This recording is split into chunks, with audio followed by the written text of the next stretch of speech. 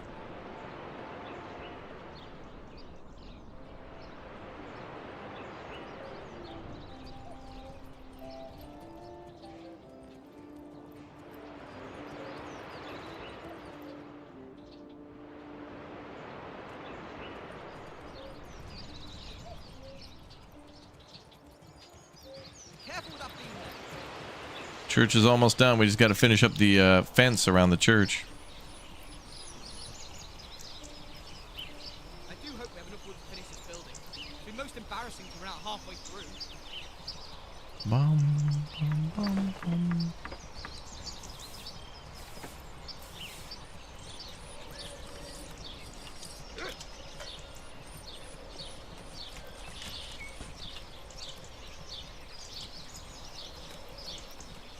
Looks pretty.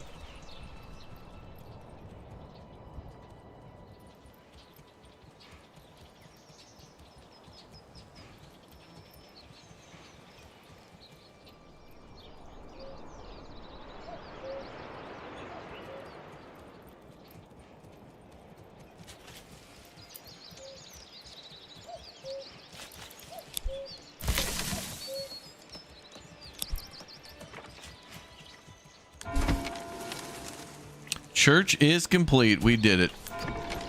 All right. Is this smooth enough? Well, that'll be nice. I like that one.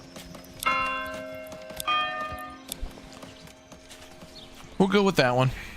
It's also in foundation too that you can change the pitch of the church bells, which is nice. Okay, Woodcutter's Lodge will be probably one of our next things to build.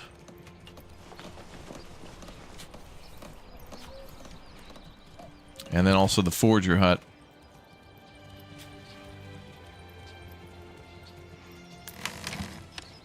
So let's make that high and highest here.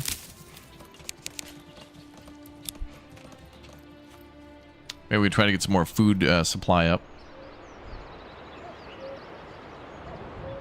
This Planet Zoo DLC is off the hook, bro. It's crazy, man. It's like they teleport you back in time and you get to build a medieval city. They've changed the game so much, like it's a whole different game. With a whole different pricing system. By a whole different developer. It's crazy. Crazy.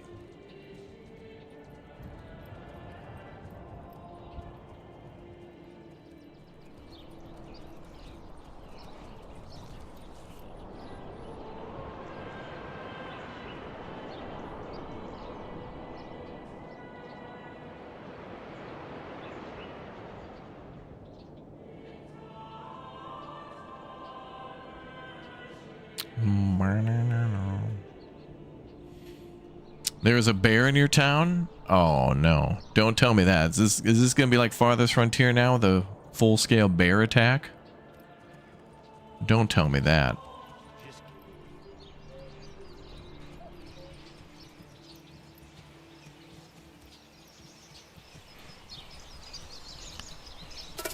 Hold on. Uthra sent me a picture of his town. Did he build the church where I did? Is it me? Or is that hinge a bit stiff?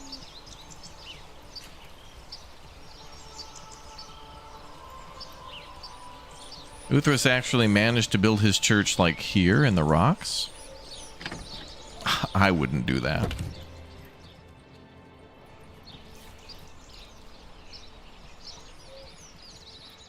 But we built it in the same place. I didn't even realize. Wait a minute, I thought he built up here. Uthras? Did we end up building in the same area? I thought you were up there in the other area. I don't know.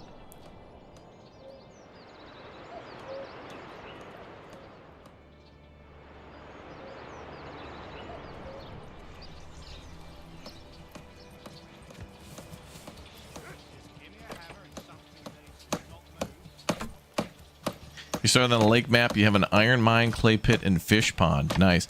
You know, the lake, it's nice to have a lake. That reminds me of Austrive. Austrive has a lot of lakes and river maps. This game needs a good combo of highlands with a river or lake. I would like that. Let's get to work. That would be the best. We all know that, mate.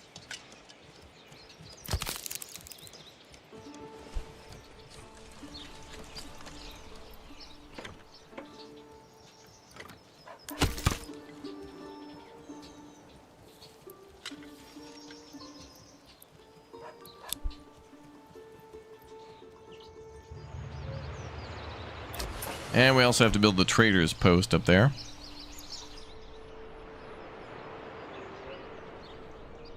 Yeah, I like in Foundation how you can randomize your map too. It would be neat if this game could somehow manage to do a randomizer. It's possible, I don't know.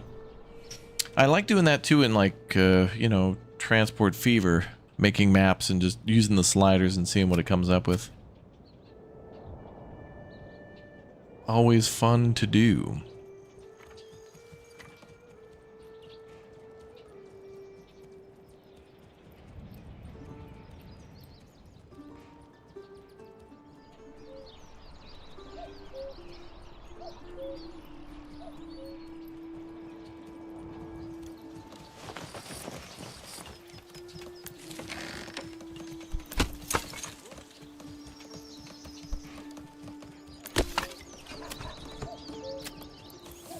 Okay, I got somebody making firewood. How are we doing on wood in general? 4 timber, 32 planks. Yeah.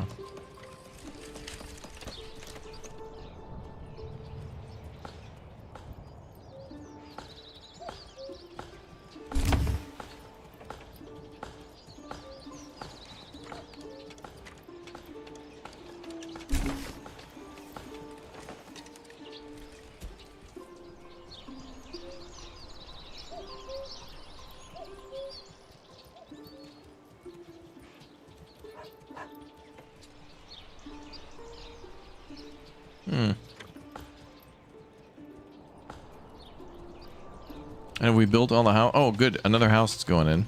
Okay, one more house. 2 more. And then 2 more after that.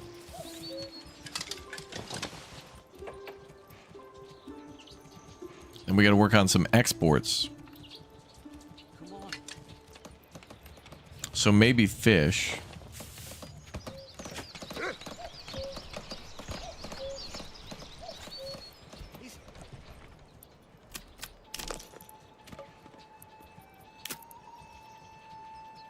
So we have +4 housing. More people moving in. Carry this alone. Another tier 1 plot is ready.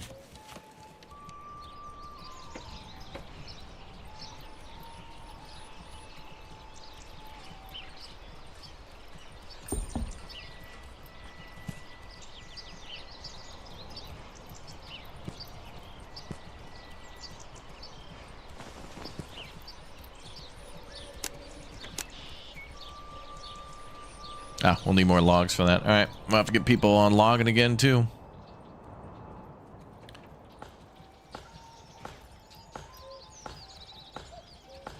Is fishing a year-round thing? You know, I don't know. In the previous version of the game, you could unlock, like, ice fishing for the winter time. And I feel like it'd be pretty plausible now to kind of somehow figure out a way to go out and make a hole in the ice to then fish in the winter. I mean, if you're desperate enough, you don't need technology to know how make hole in thing by smash and get food 'cause hungry. Like, you don't need to have like a development team come in and have scholars come in. Yeah, the growth on the fish is seasonal, yeah. I don't think they'll grow in the... Like, the population of the fish might go down.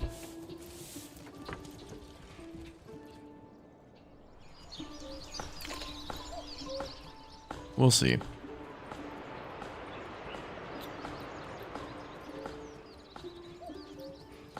Glad we bought another oxen, though. Having 2 is good. 2 oxen is good.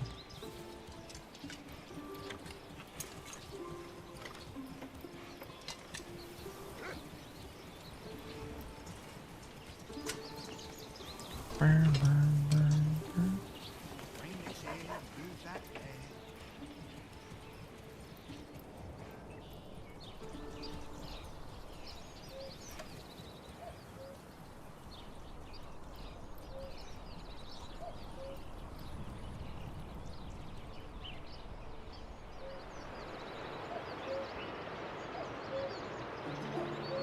Yeah, we got mushrooms back to at 48. We'll see how that goes. I don't know if I'll have my forger up though by the time that's ready. Or by the time that that's ready, I don't know if it'll be enough to gather enough food, but whatever. Food variety will be fine. And then it could trigger another market stall to be built. We'll see how that goes.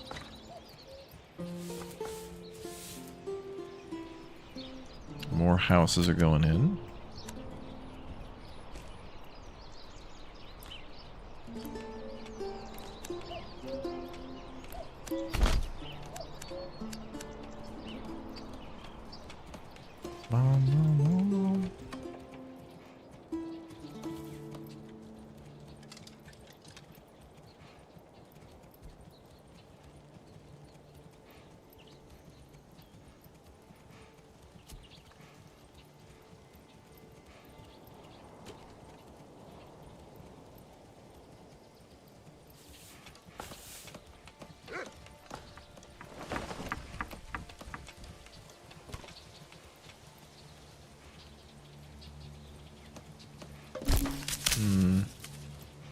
Ah, the forager hut is now ready. Excellent.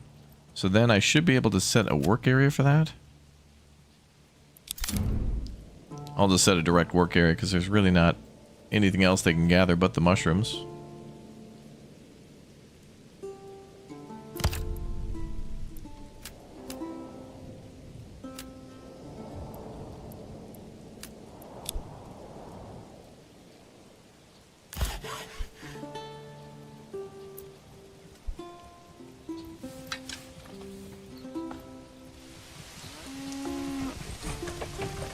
The fishing hut's cool with the boat. It would be nice if you actually got to see somebody go down there and...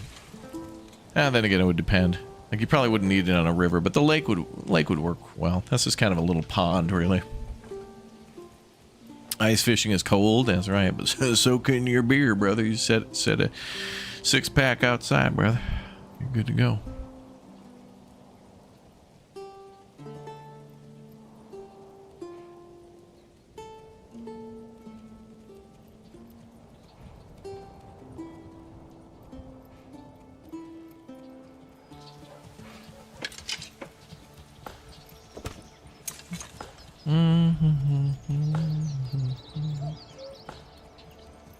Trappers for rivers would be cool. Oh yes, if we could make upgrades for the fishing hut and the hunting hut to then do trapping would be interesting. Yeah, fish traps made out of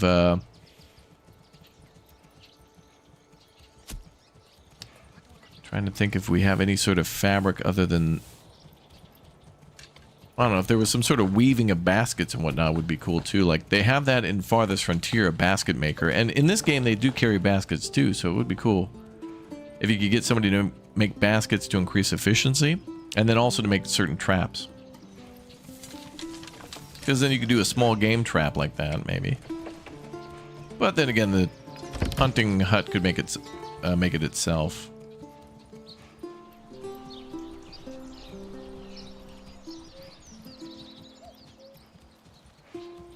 Let's go check out AIville. Let's see what they're up to.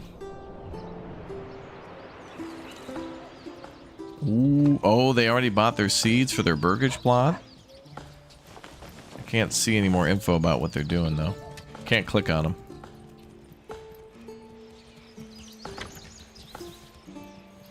So cool, they can make their own towns now.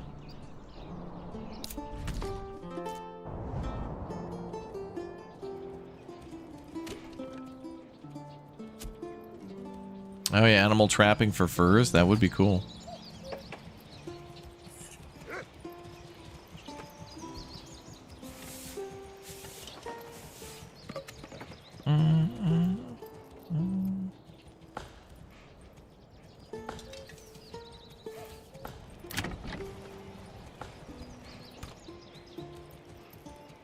Okay, so if we give them a forged good, like, well, it says here vegetables, grains, and fruits, but what about mushroom? Oh, I guess that would be a forged good. So you should just say mushrooms and berries. So we do need that in order to make the house happy. Do you think you're a little behind just because you built wider? Yeah, I mean, because I kind of laid my city out and the oxen had to go to multiple different locations, it's fine. But I don't know if we're really behind yet. I feel like I've got more houses like built and ready to go. So when our town, when the town starts to take off, it's gonna pop off. It's gonna pop off.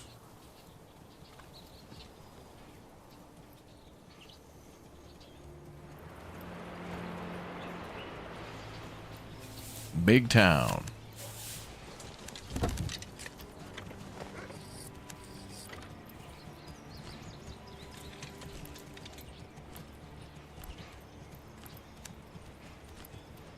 Gonna pop. We all know that. Well, it's already August, but we've still got plenty of months before the end of the year. Bring this here, move that there, on and on. Tee-hee-hee, we shall see, TBD.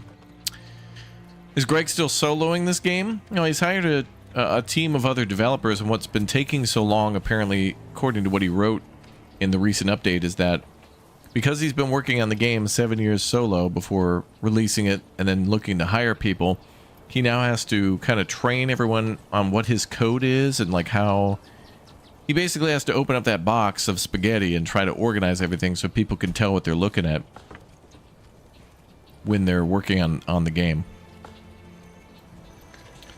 So he's had to teach people and learn from them and repackage the game and do a lot of stuff. So luckily it looks like we're looking at a lot of great work coming down the line. I think the updates are going to be smaller in the future, but faster. Although I'd say this is kind of a medium-sized update that's taking quite a bit of time. I get what's going on. Like he can't just work on the game. Other things surround the game too, like hiring those people and then getting them to work on stuff and finding out how you're going to do your beta testing with them and then releasing it to the public. A lot of things, a lot of stuff have to happen. Yes. A lot of things and a lot of stuff.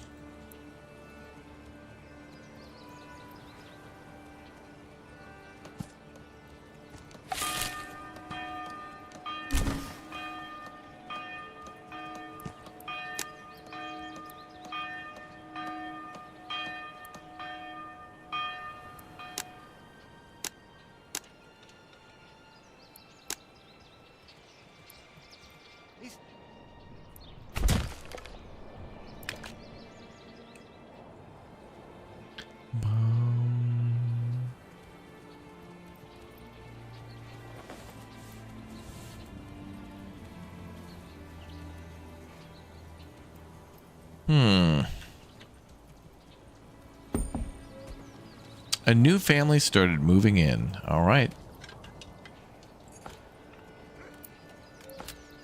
Get more fish distributed.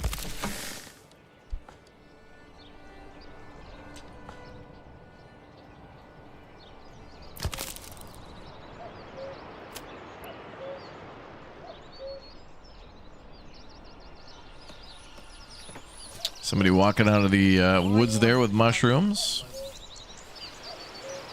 I wonder if it actually shows a mushroom patch. Oh, it does. Look at that. You can actually see the mushrooms on the ground. Cool. Those mushrooms looking meaty.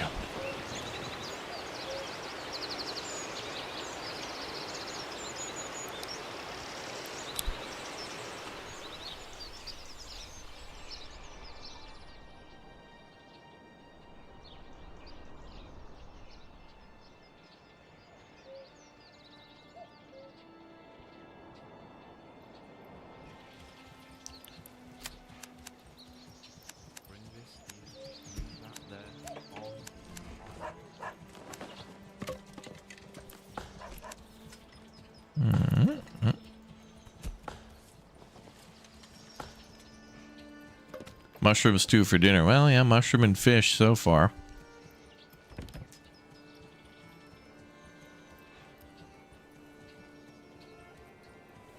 So far, so good. A lot of good stuff coming in.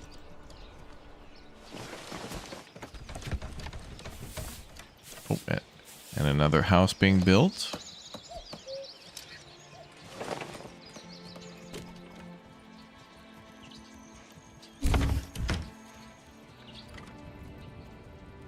Another one. We just need to keep that vacancy up. We got +2 houses, so we certainly have people interested in moving into the town.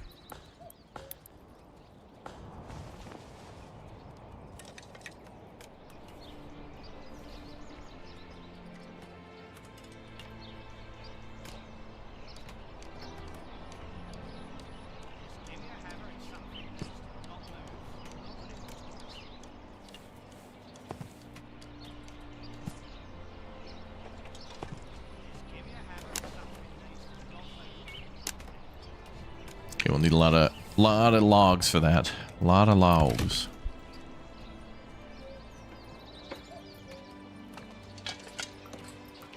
Okay, we got 4 months of food supply. 2 mushrooms, 33 carp. Okay.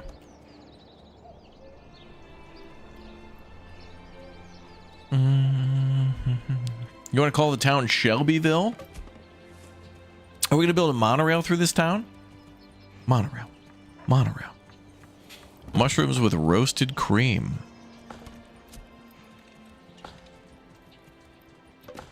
Wow. Roasted with cream.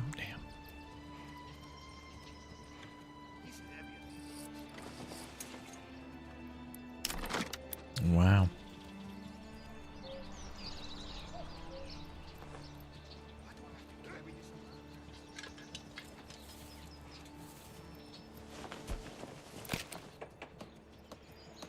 North Haverbrook has a monorail? They do? Hold on, let me check. No, I see a clay pit. A potential clay pit. Do I think the track could bend? Something, friend. Monorail. Monorail.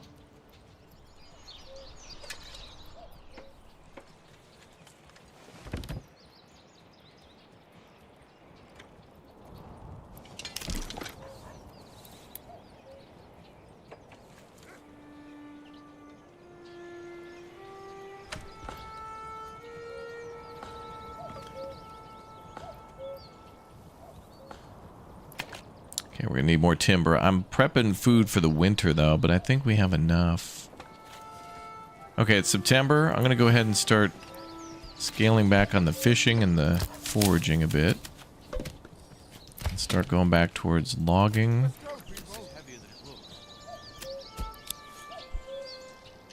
And then we'll leave 2 people for construction. I want to get some more houses up because we only got 1 extra one ready. Oh wait, I'm sorry.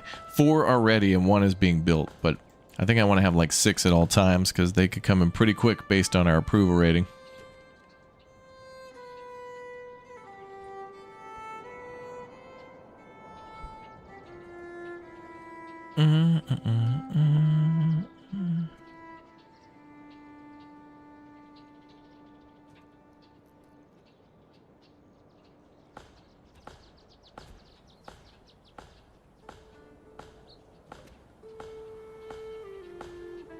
Oh, and look at the trees change. Oh my god. Watch this. The trees are going to change color. It's going to be amazing.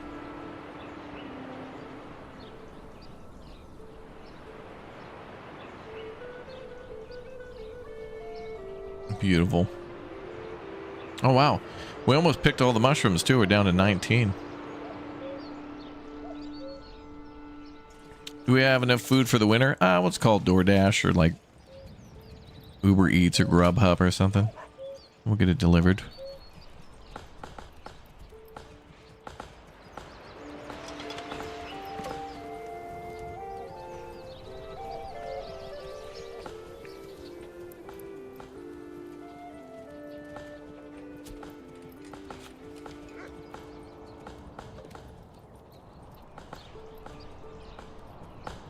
Oh, look at the trees change though. That is gorgeous. Autumn's your favorite season in this game? Mine in general, too. And this game looks great. When we play Parkitect and other games, try to make it look winter or autumny. Yeah, Wendy's isn't that far. You just take the the regional road or whatever, the King's Road, to the nearest drive-through. Apparently we need to get firewood up, though. But I think that just means we need to get somebody in the storehouse to store that up.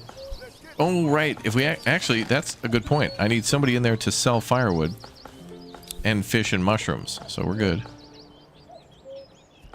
Was there another banger from Flute Guy in the update? No, I didn't see anything about new music, but it could be there.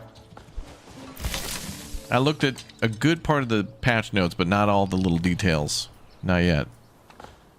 I was filled with too much hype and excitement, and I had to start.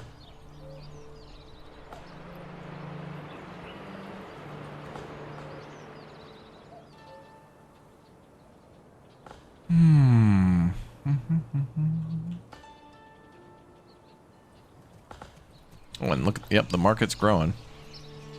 Oh, they're building the next stall right over there.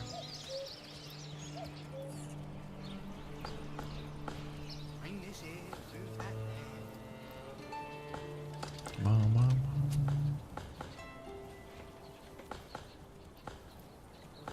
there. The Ring King off my pudding can. Carry this along.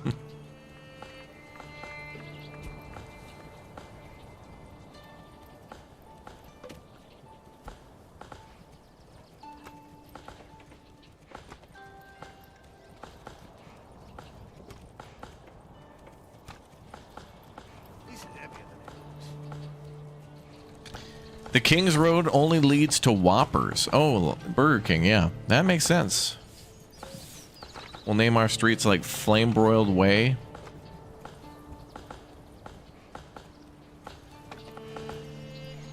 Oh man, the town's looking busy now. Look at this. Carts are rolling around. Well, right next door to the storage yard because of the firewood. That's good. Now we got 2 months of food. 6 months of food? We got 6 months of food. Let's go. And 2 months of fuel so far, but that's fine. We'll get that locked in, clocked in, and ready to go. Do you know if the beta is only on Steam? I only know of it on Steam so far, but I don't know if there's other ways to get on other platforms. That is a good question. Look at that church. Look at that tree. Look at that, chat. Oh, it's beautiful.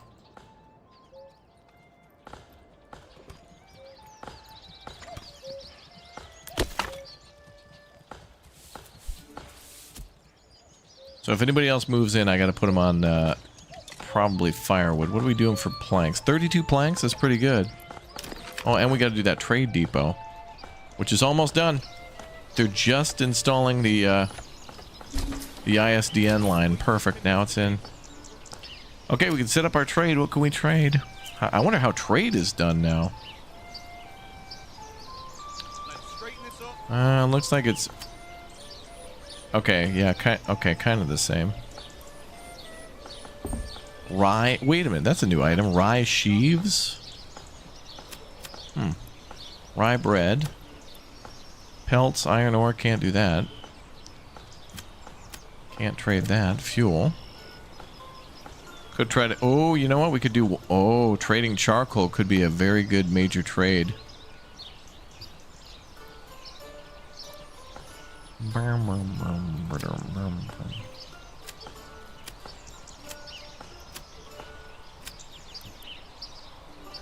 Close, mead, ale. We can make mead too? I don't remember being able to make mead before. That seems new. That was just ale. Now we can make mead?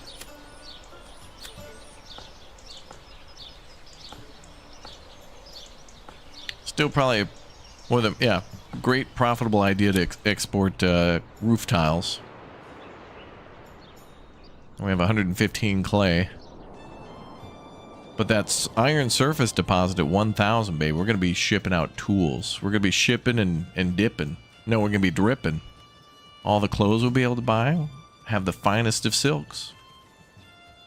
We'll have things that haven't been discovered yet, like polyester. Polyester.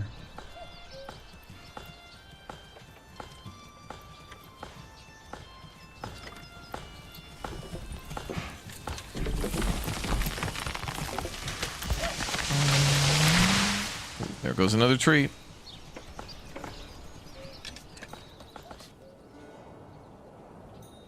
Okay.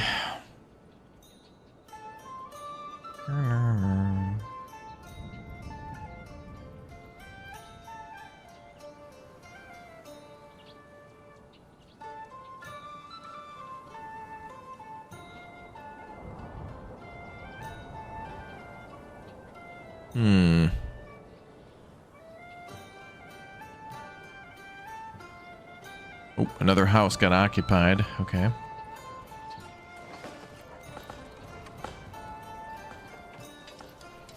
There's one there going up, and then where's another one? Well, I guess what I could do next is start adding plots to these burgage plots.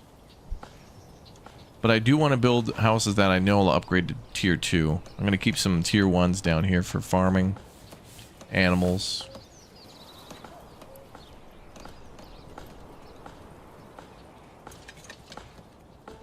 But I guess it's a good idea to fill in land we've already got. Makes sense.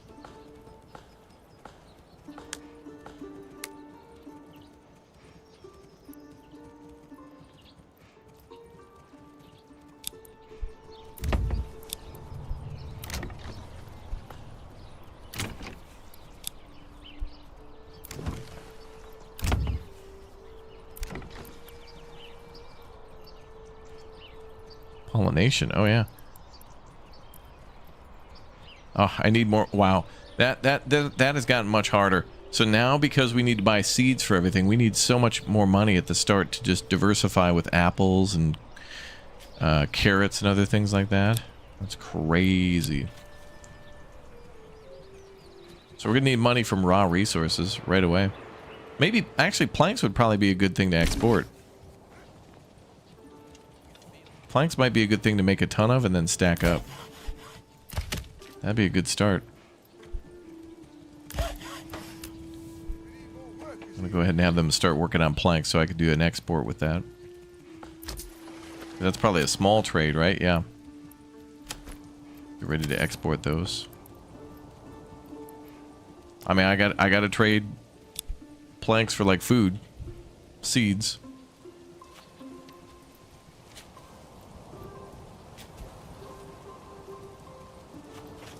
Man, I bet the other guy across the canyon has already got like a 2-lane fully automated Chick-fil-A. Guaranteed. Guys already do it. As you're backing your car out of your house, the Chick-fil-A already knows you're on the way and knows what you want. No thought process involved.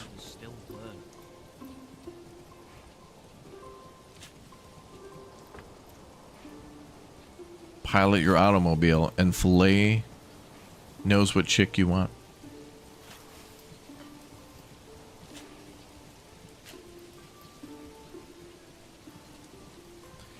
Oh, look at the rain. Oh, and the fog over the village. Look at this. This is ridiculous. So pretty.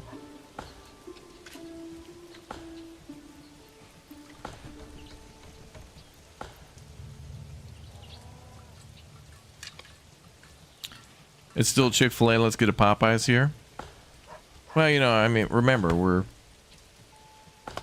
in like the medieval times, you know, the Dark Ages. It was still tough. Not everybody had a hand in yet. Not all hands were in.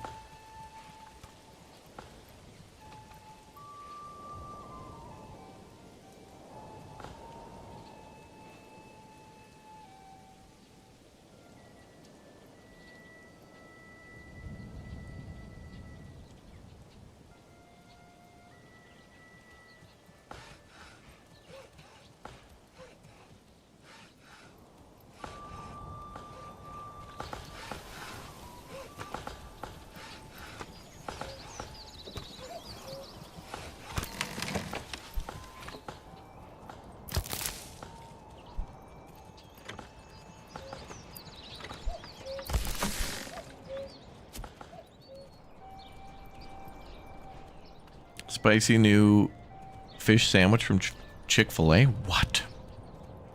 The dark arts. Fish, but at Chick-fil-A?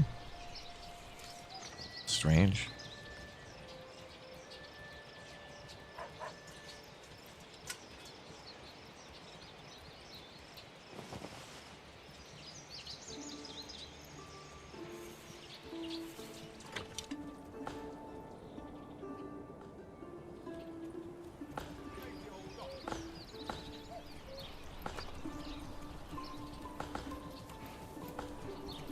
Okay, we got 8 homes ready to go.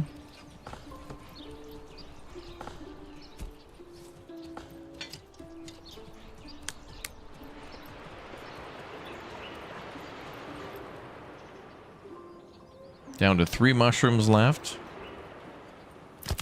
Probably shut down the forager hut then and add another one to the granary. Carry this alone.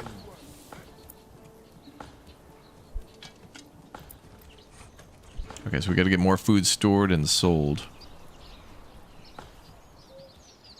You heard Long John Silver's is making a comeback? Really?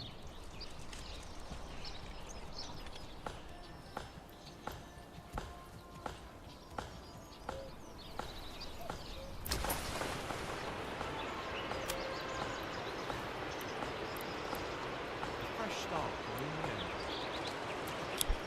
Gotta get somebody over there at the trade depot too. Why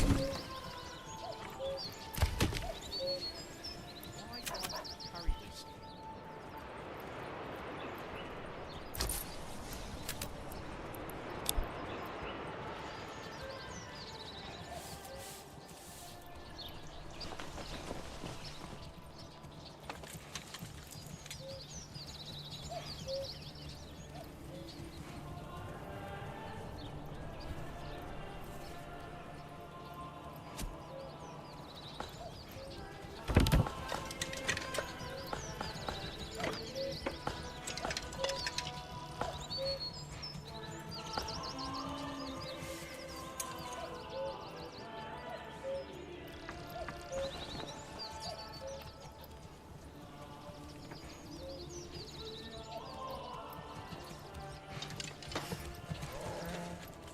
Oh, another food stall's up.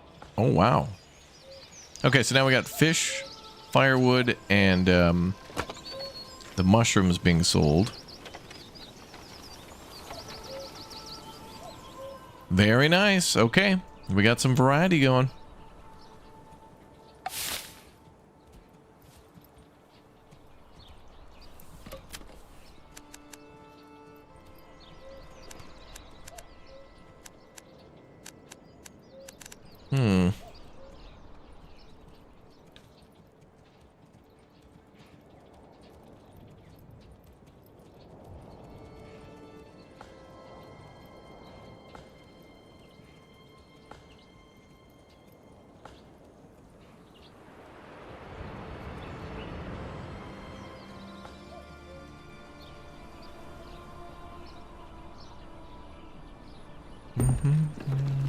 New family has moved in. Good.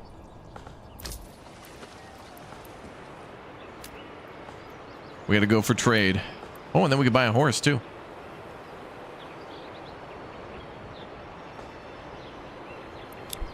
Okay, love that, love that.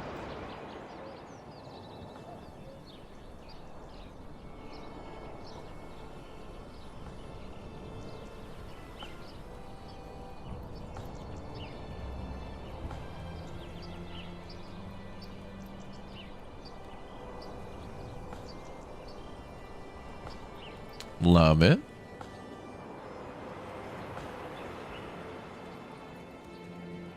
So there's like the 4 unoccupied homes there. We have 7? Okay, good. I did want to make more planks though, because we're going to export those.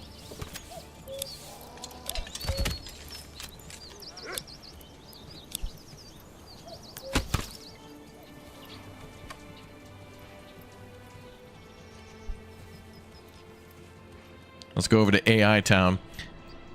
The AI can make its own cities, and that's what it's looking like so far.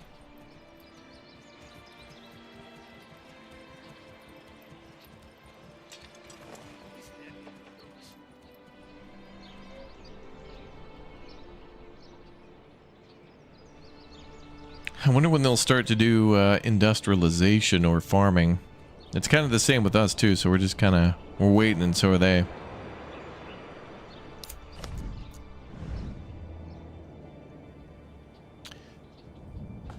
Nominees for Game of the Year so far, what would they be? When they do the Game of the Year awards in, what, December, do they pick 5? If I had to pick 5 of what I think would win based on popular opinion, I think it would be probably Expedition 33. And these would be the nominees. Expedition 33. And then Death Stranding 2. I think Ghost of Yotai may be in there as well. Like, I think it'll be nominated. I think it's early enough.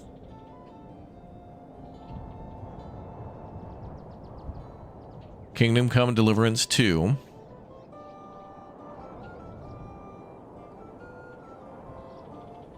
And then it's got to be something between, like, Borderlands, Dying Light. Some sort of a well, not AAA, but just some sort of a good adventure game, like another one. Chat, what's your top 5?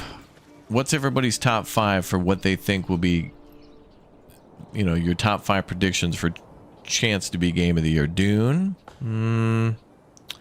Split Fiction? Yeah, that was earlier this year too. That was fun. That's good. There's good predictions, good nominees.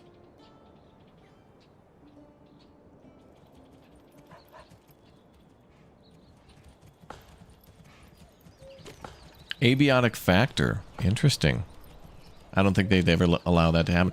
I think it'll be something out of left field, like one of those Mario games. Like, I think, you know, we got the Switch 2, so it'll be like that Donkey Kong game or the Mario Kart game, one of those. Peak. Now, they would never allow that to happen. Although, it happened with Belultro. I mean, I don't know. You think it'll be Claire Obscure 100%? I think so, too. I think people will just respect the fact that they just came out of nowhere. I mean, it was like people didn't think it would be anywhere near what it was, and it was.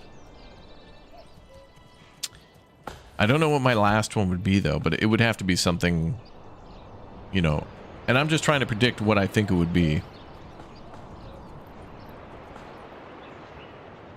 Oh, yeah, Silk Song. Right. Yeah, Silk Song was early enough, and I think it was hyped enough to where it could make the nominees. Hades 2. I'm hearing a lot of great things about Hades, but I haven't heard it like talked about up until its release date. Like, it kind of came out of nowhere for me too. I was like, oh, Hades, because I thought about Hades 2 for a long time. Like, oh, when's that coming out? Then I forgot about it, and then it just suddenly was out. So I was like, oh,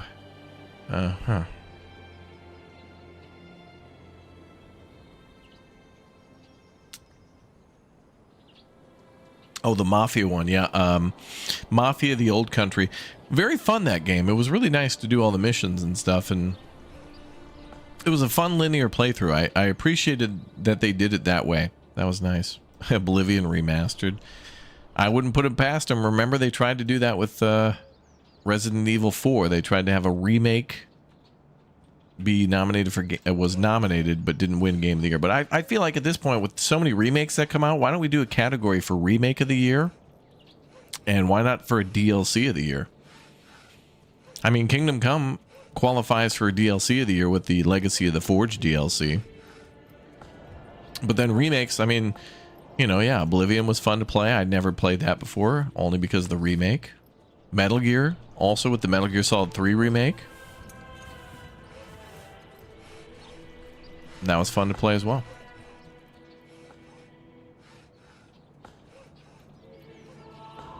I'd have a lot more trouble picking a remake of the year, but I mean, I really liked Metal Gear. It was so fun to play that all over again.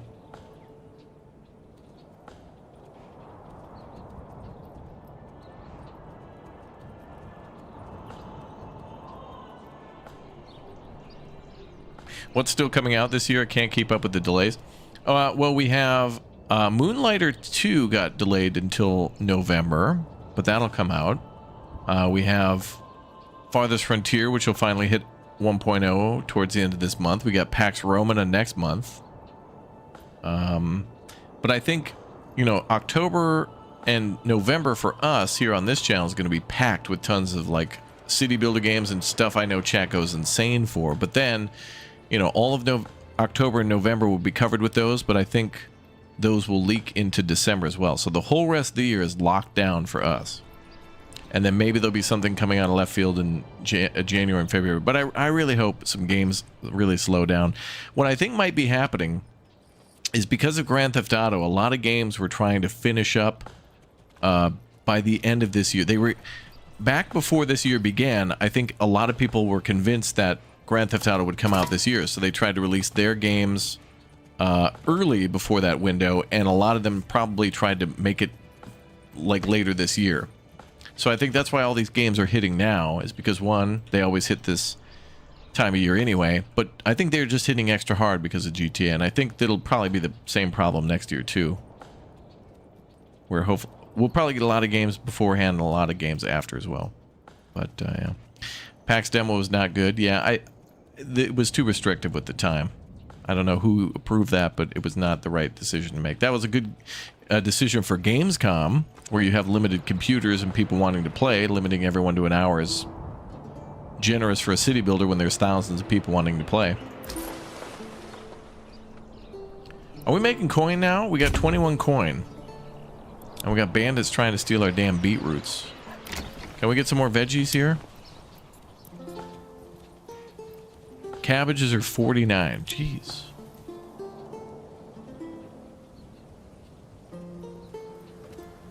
Yeah, we're gonna need to sell a lot of planks.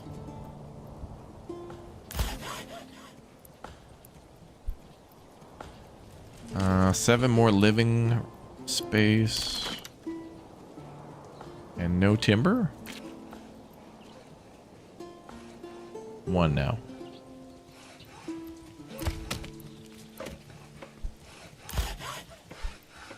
Come along, lad. Will they fix Outer Worlds 1 this year? I don't know.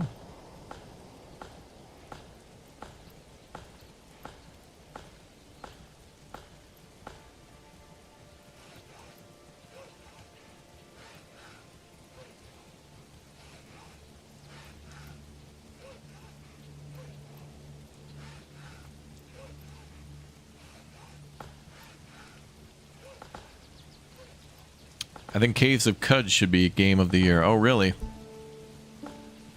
Oh, yeah, we still have Jurassic World Evolution 3. Yeah, I totally forgot about that, too, because it just... There was so much stuff. I've kind of been locked into just focusing on September and October. When is...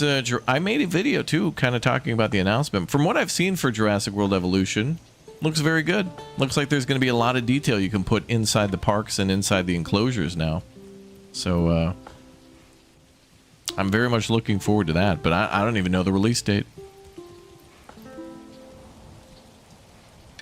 Oh, yeah, the Wolverine trailer next year, though. You know, actually, we have a... there should be another gaming event. We just watched the Tokyo Game Show on the channel, which had an announcement of a new base building game where you get to make cults. But so imagine Far Cry 5, right? Like, it looks like Far Cry 5. You're in that part of the... like the... It looks like the U.S., but then you get to make kind of fun, crazy cults, like in Cult Simulator. It's just called Join Us, and you just get to recruit people for just crazy cult stuff. So that seems like a fun base builder kind of thing. It'll be funny to do funny little cults if you're trying not to be malicious and stuff. That'll be fun. Very cool stuff. Oh. Now it's going to be winter soon. Well, it's October now.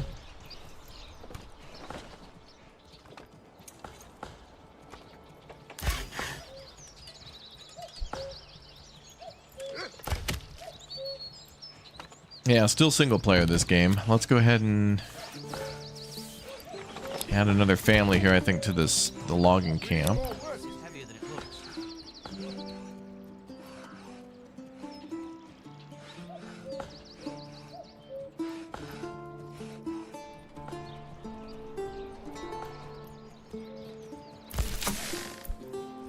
We only got one fisherman, and it's like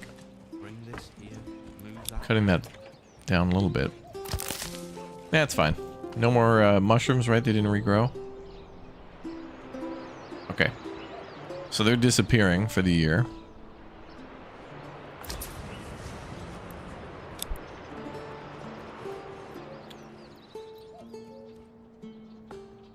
Bum bum. What about Ostreif Game of the Year? When it comes out, yeah. Still love Ostreif. Still a great game. Still going strong.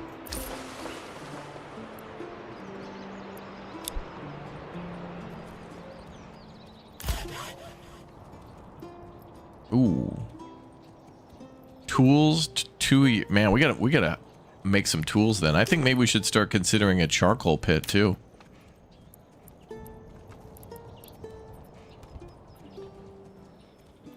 Oh, is the Cult City building game going to be multiplayer? Yes, I think it will. Yes.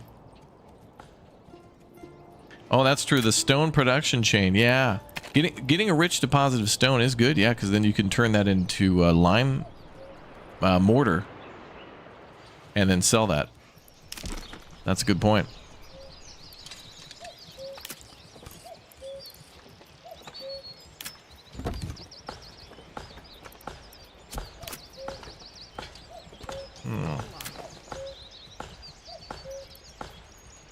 I think we should do charcoal.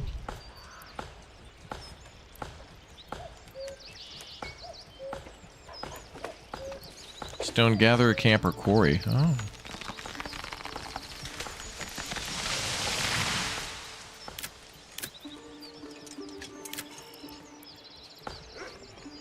Refine firewood into charcoal, increasing fuel efficiency. Ah, then we can sell that for good money. Oh, nice. We just made some coin. Up to 26. So, we're rich now. Oh, damn. We can get quinces now. 2 years to reach full maturity. That's fine. Let's get something going now for the orchard.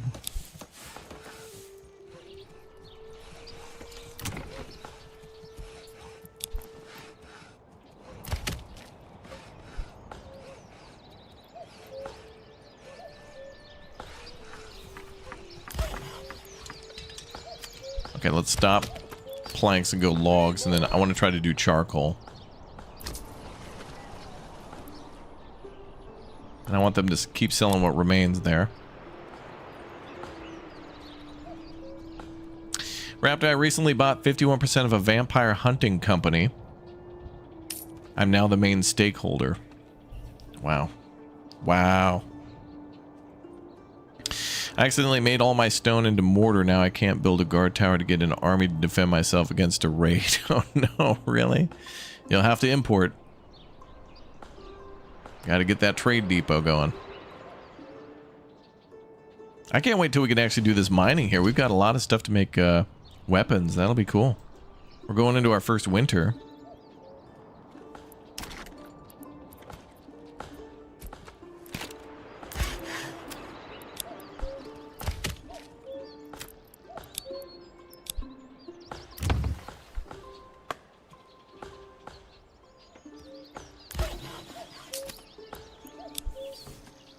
Oh, we got 12 coin again. Nice.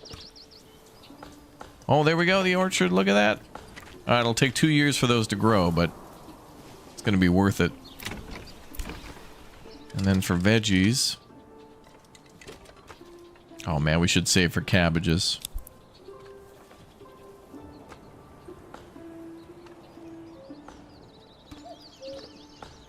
Why do I have to carry this alone?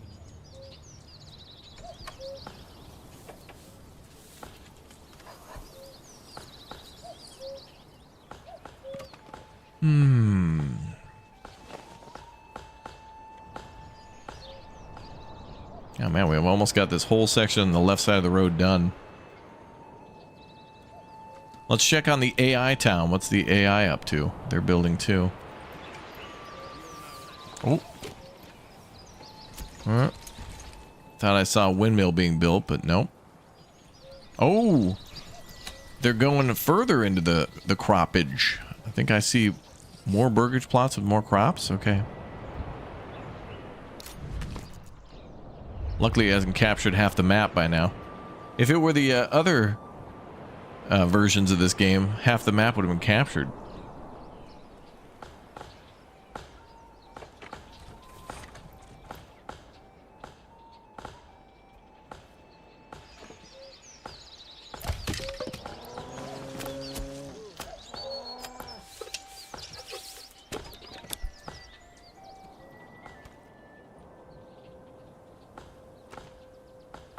You think Hello Games is going to announce the release of Light No Fire in the next couple of months? Ooh.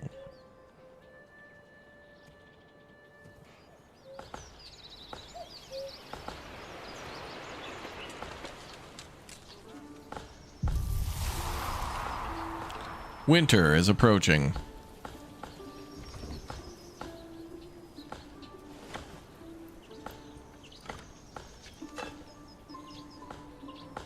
Oh yeah, that was cool. Age of Mythology Retold. I enjoyed that.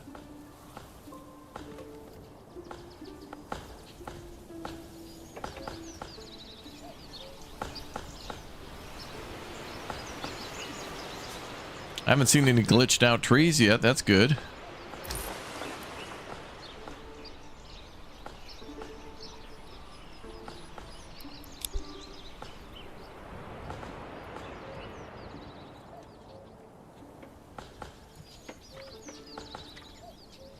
Approval's decent. Population is more than doubled now at 12.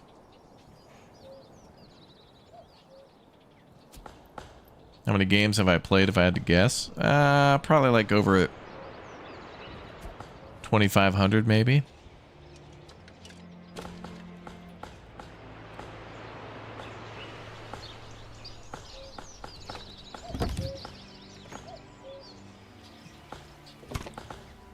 Sounds like a lot. Maybe it's not that many. I don't know.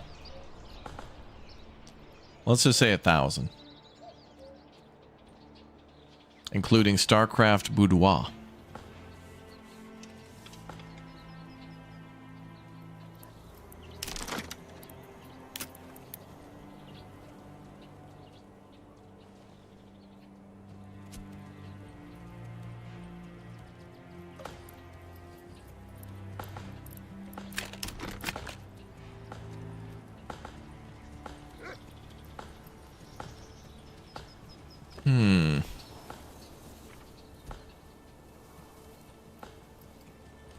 Oh, Mega Bonk. Yeah, I saw a bunch of people playing Mega Bonk, and then I judged the game based on like a screenshot of like somebody playing, and I don't know what that game is. I saw a bunch of people playing, and I thought they were just checking it out because they were in between games, and I didn't know what it was.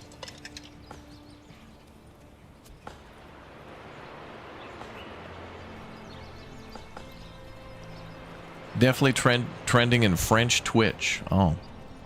So, Chad, I have heard that if you speak different languages and you watch our YouTube channel, if you have English is not your main selection, you may watch my... YouTube is basically now just taking whatever I'm saying and translating it. Dubbing. It's auto-dubbing in other languages. So if you primarily speak Spanish, but you have no problem speaking English, but you have your YouTube set to, like, include Spanish or primary Spanish, it'll just auto-dub all the videos into Spanish. A lot of people have been complaining about that because it just sounds like more YouTube short slop. But it's not even the creators that are doing that. Like, it's just YouTube will just take whatever... Apparently you can opt out of it, but... Some people have been watching my videos and being like, why the hell is this in German? And be like, oh, okay. I was wondering too, like, why people were commenting that. It's like, what? I spoke English the whole time. Was ist das?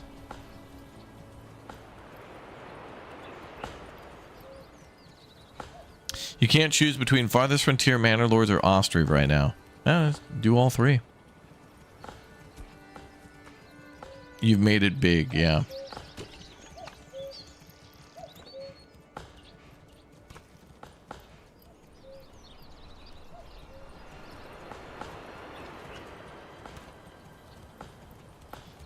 It's straight up inventing conversations with auto subtitles, really.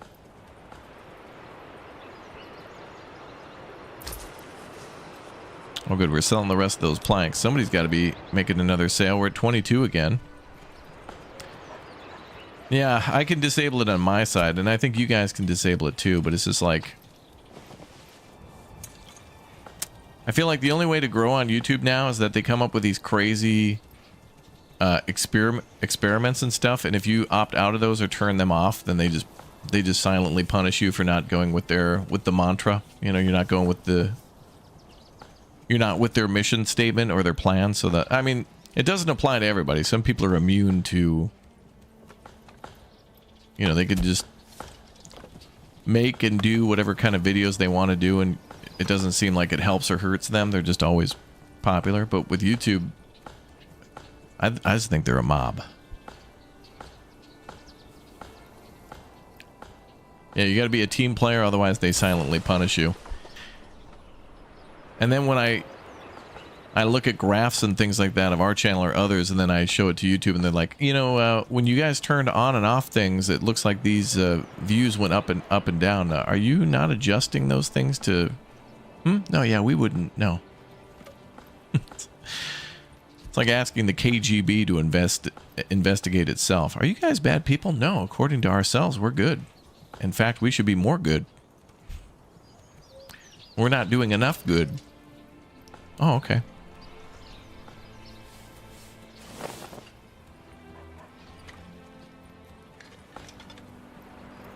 That's how it goes.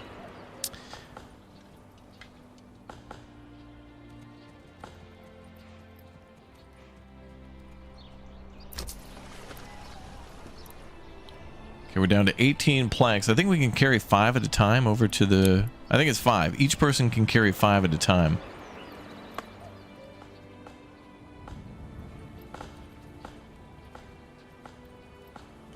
$2,500 is crazy and impressive. And we've done... There's a lot of full playthroughs on the channel. And I think that also might include DLCs too. Because I feel like if you play a game and then a DLC kind of adds like a game within the game or like a new campaign to it, it's kind of like...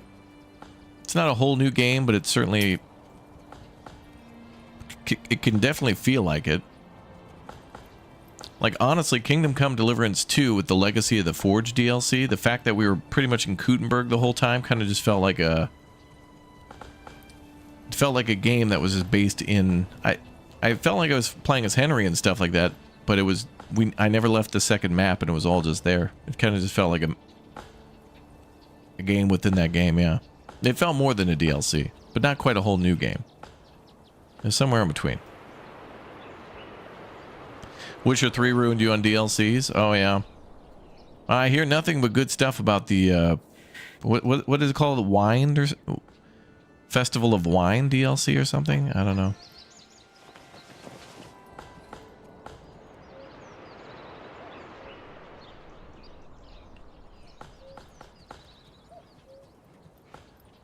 Okay, we're going into our first winter. It's now November. We've got logging going like crazy. Our next goal is to try to get enough. We got 10 timber, good. So I want to up the production of charcoal by making more firewood. So I'm going to get one more person in the logging, and then let's do firewood into charcoal. So we build a charcoal maker like over here.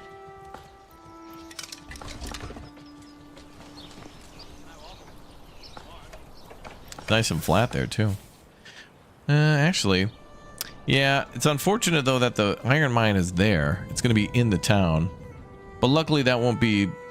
It'll be kind of noisy, but at least not pollutive. I don't think anybody's going to want to live near the charcoal or the iron smelting and all that. So I'll probably put the iron industry up here.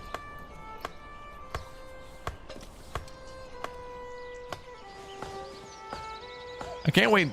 I hope eventually we can make decorative items like, you know, walls and things. Like, I want my... Eventually I want my really nice cities to look like Kuttenberg or something. Although I don't know when Manor Lords is trying to take place.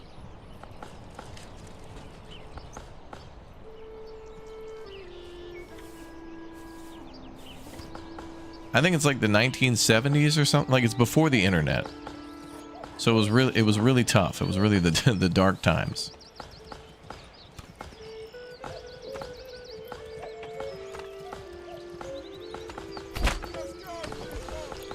Blood and Wine? Yeah, that sounds about right. The Blood and Wine DLC. I haven't played any Witcher games, but I'm down. Where do we put the corpse pit? Good old-fashioned corpse pit's gonna have to be coming sometime soon, isn't it? Mm-hmm. We're gonna need a good old-fashioned corpse pit. Oh, dark time started with the internet.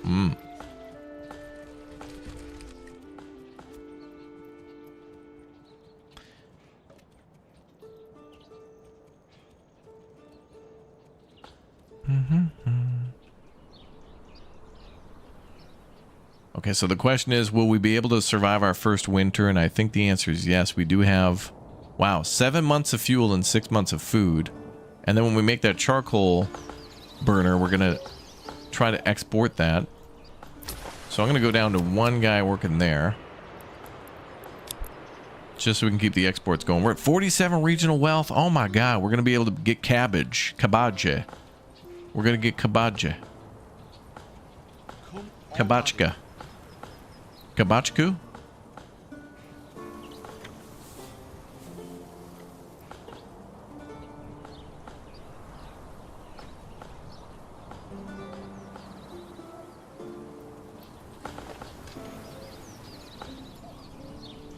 Before gateway computers was brutal.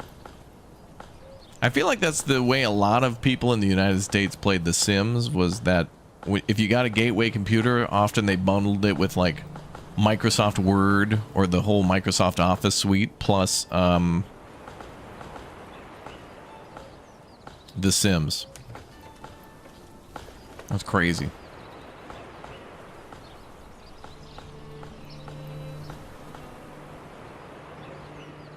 Oh, we got 3 unassigned. Okay. Now we'll leave them for construction.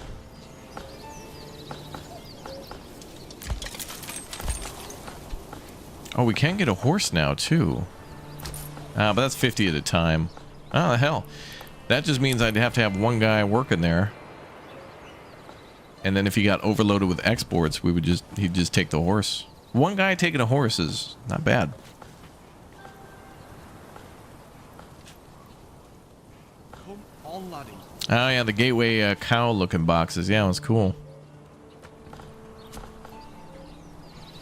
Oh. Oh, we're about to see snow. It's gonna get real cold. I wonder if there's a temperature gauge. No.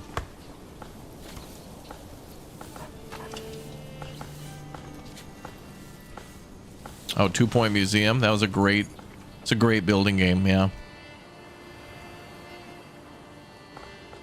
You love The Sims and SimCity?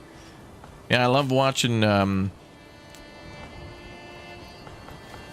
I follow somebody who posts cities that they build, and they always seem to have an autumn feel to them. So every time they build a city, it's always, the trees always look like this.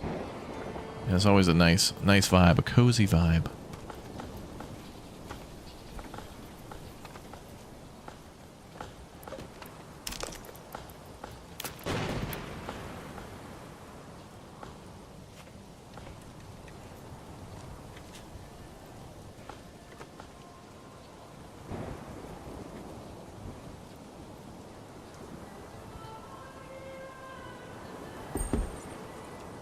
Hey, another family moving in. Good, we got 4. And the charcoal kiln just needs 2 logs. Alright.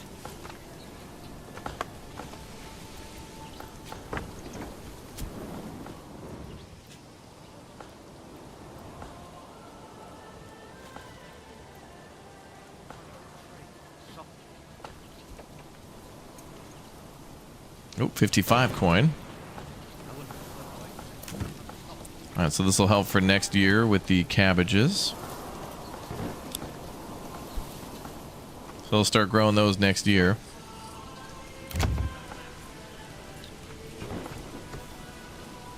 It doesn't show what crop we're growing there, though, does it?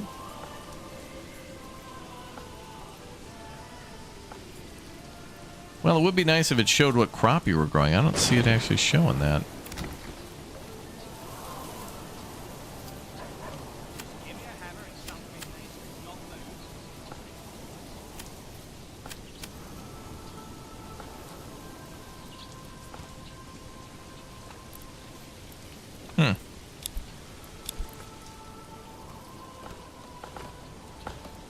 What two games would I like to see squished together?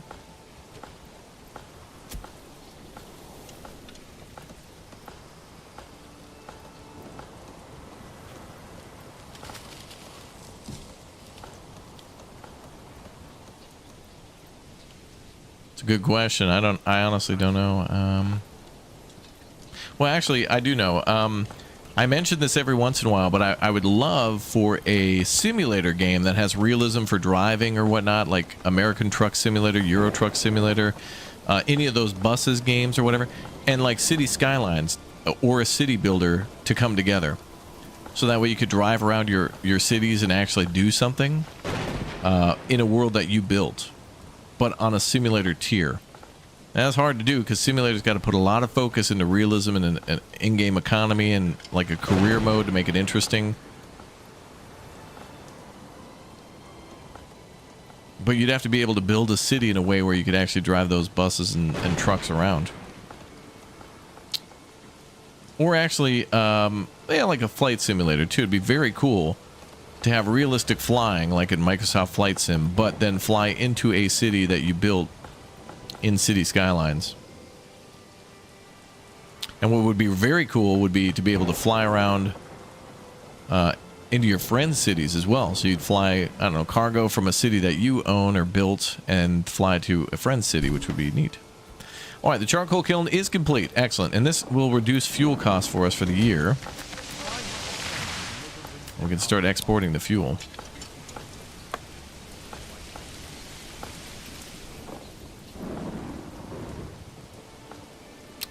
Demolition Simulator and City Skylines. Oh man, Demolition Sim is fun. That game is very fun. Cyberpunk and Stardew Valley. Wow. Wow. Oh yeah, in SimCity 4 you could drive your a car around and stuff. It was all in the top-down perspective though, so it wasn't really a simulator. But it was very cool though that you could actually drive.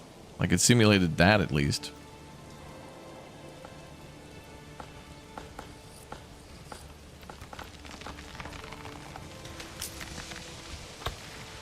Okay, we got 11 coin again. That guy's working pretty good with the trading of planks. But we're out of planks again.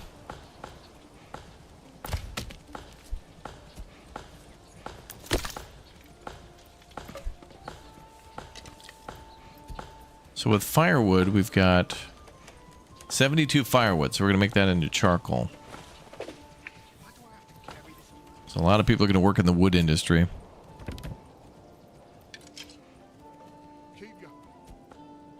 4 openings for homes. SnowRunner in Valheim? Hell yeah, brother. Drive off road to go drive off road in the swamp. Ooh, I did see that SnowRunner is getting a this is hilarious. SnowRunner, the game all about, you know, cold temperatures and ice and This is heavier than it looks. you know, brutal conditions where if you step outside of a vehicle for 10 minutes you could freeze to death, is now bringing in the jungle. SnowRunner is now going to have like a, what seems to be, I don't know, a South America map or something. I haven't, Nicholas told me about it and I didn't get a chance to look at it too deeply, but yeah, we get to go to the jungle now. So that'll be fun. It'll be like driving to the swamp in Valheim. Maybe the game will have Desquitos. Yeah, that's going to be all of our artisan plots now, I think. Gotta have a row of buildings like that. Jungle would be cool, yeah. I love that game, man. SnowRunner and stuff like that. Just driving vehicles slow and like logistics is really fun. Whether it's a simulator or a city builder, seeing things be gathered from a location, brought to another location to be stored, brought to another location to process it into something else, and just kind of see that continue through, especially via various methods of transport, is very cool. Like Soviet Workers of Resources Soviet Republic's cool to see, like things being brought somewhere via truck, and then like conveyor belts or forklifts move them around. Like conveyors and forklifts to move stuff, and then put it onto a train or something to go somewhere else. Very cool. Or pipelines. Always neat when there's vehicles, but then also some sort of a different system involved. Ooh, Big Ambitions. Good game. 1 in the chat if you're a hood baby. Okay, I'm going to shut that down for now, the trade route. We only got like 4 planks left.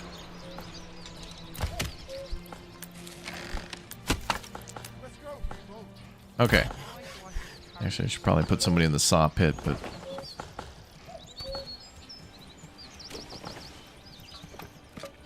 Love that we just chose to build a ton of houses now. So +6 on that, good. So that should be almost enough for the next year.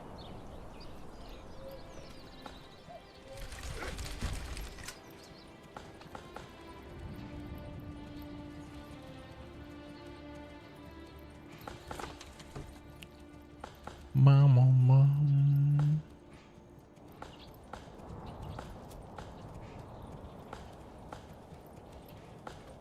Farming sim, but Hobbit Shire. Oh, I think there is a game like that. Isn't there like a game that came out called The Shire or something like that? And I think you do get to farm, and then you have to make like cakes and pies and stuff for a big party or something. Gandalf's coming to town. But apparently he's very picky at parties or something like that. I don't know. Come along, lad.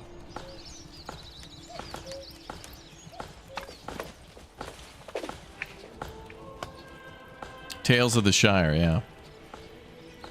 All right, so we need an off-road Game of Thrones or like Lord of the Rings, where you're just out, you're just hauling cargo for Sauron, or something like that. Brother, we're gonna need you to take the Dodge the twin turbo dually diesel down to pick up a cargo of weapons, shields, arrows. We need you to pick up a truckload of iron ore from the mines of Moria. You're going to need to proceed to loading area B. Imagine that, man.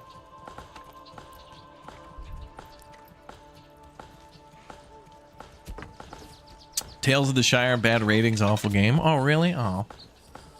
Yeah, I feel like Lord of the Rings has been really sucking lately for the games that they've been getting. Like, it's not like Lord of the Rings is not getting the games that the franchise deserves. It's fine every once in a while to have like a spin-off game or whatever. That's fine. It's a big franchise, so having a cozy game from time to time or a farming game is actually interesting and cool.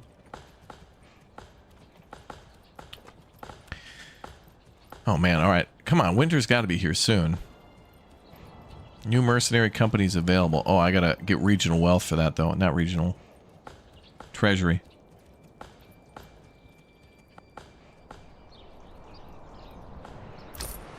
Yeah, I like Moria. I thought that was cool. I enjoyed playing that, too.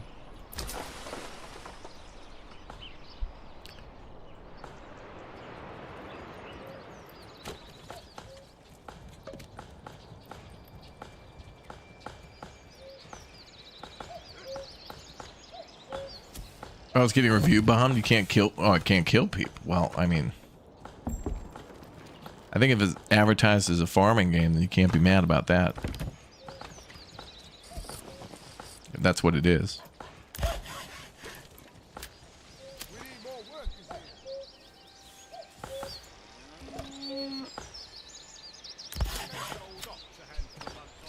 Actually, maybe we should buy another oxen now that I think of it.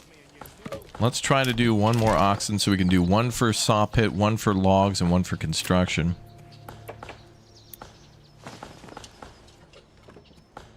And then we got to go peek at what the neighbors are doing, because I might get jealous. This will be great. Like, this is a really good start. And imagine when the AI can build... What the hell's that? What the heck? Cheating son of... Oh, he's putting his manor outside the map, but wow. AI is a damn cheater. He's putting his manor outside the map boundaries, so that way it's hard to attack him or whatever. He's trying to be like, oh, you can't attack my manor because it's outside the map limit. That son of a... That, wow. Reassign here.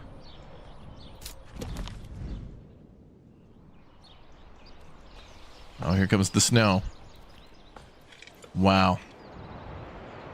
AI is cheating.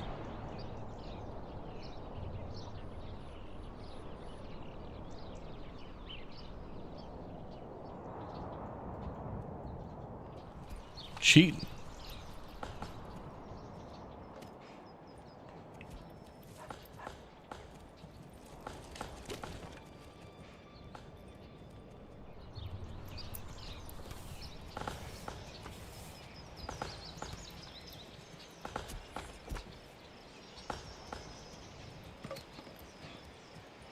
Ooh. 40 charcoal already made. Nice. Oh, we'll probably need somebody in the storehouse to gather that. Oh, they're probably going to sell. Oh, what we could do is tell people they can't buy firewood. Or even better, don't buy charcoal and only export it.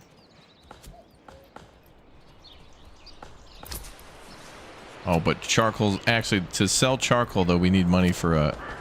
Yeah, I need 30 coin to unlock the trade, but that's fine.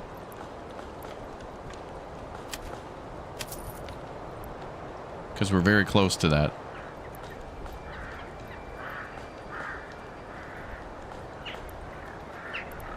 So let me go back to...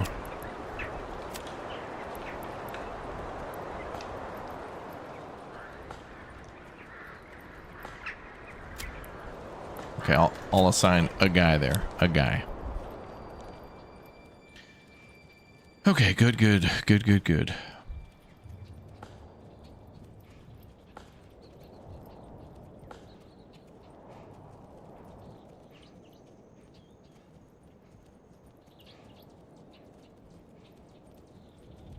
Winter just started for you too, and you totally screwed up your save. What?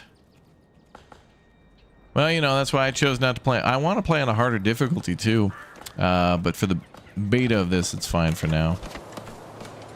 We'll be playing on hard difficulty though when we go to play Farthest Frontier, which, by the way, I think I have more keys for that, so make sure you sub, because we're going to do some Farthest Frontier key giveaways before that drops. Actually, I'll probably do some before it, and then the devs will probably give me more keys to do, like, during and after the release. So yeah, get ready, get hyped and excited. It's gonna be big release. Ooh, fresh settlement +1, approval +1. Interesting. So you get a bonus just for like existing for the first year. Look at that UI too. It's nice parchment. They've kind of gotten the paper all wrinkled up and stuff. It's so nice.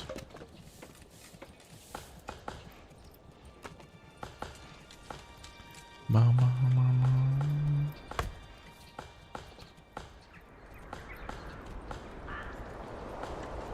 92 food. Oh, it's 90. 1 mushroom and 91 carp.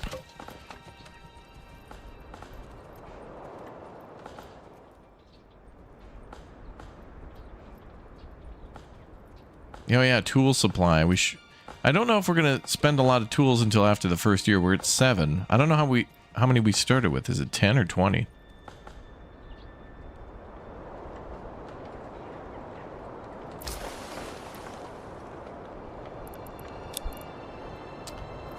Yeah, this is the beta. The update beta just dropped.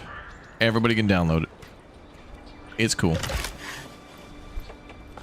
Storage is full at the charcoal kiln. Ooh, damn, they made a lot of charcoal. Okay, so let's bop that down to 1. Put more people to store that.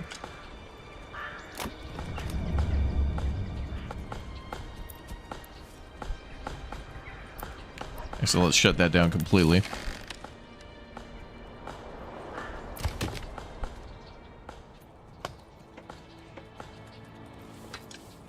$21 timber, no planks. Okay.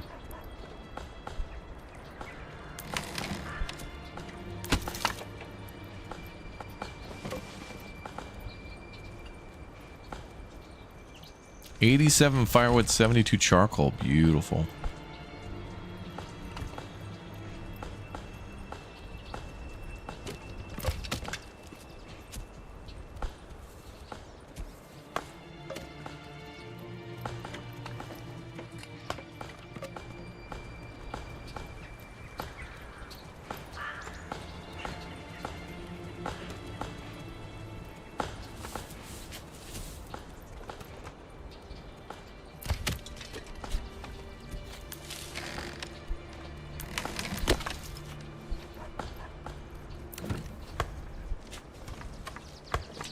Okay, we got to save more money.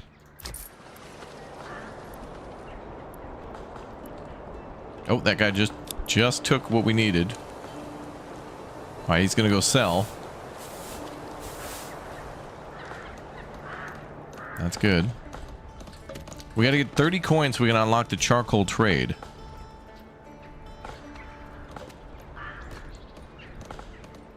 Why do I have to carry this alone? Timber storage is full. All right, let's shut that down.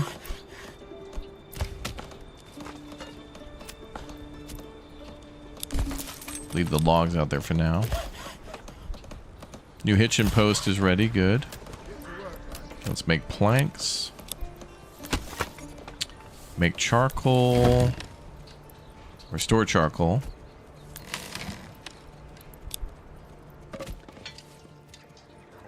Three on a side. Oh, can we fish in the winter?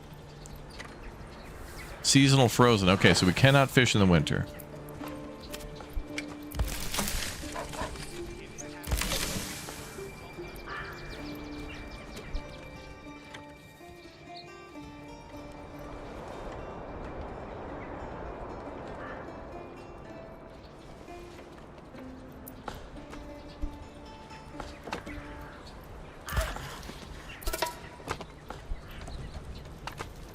Bandit stole 9 fish.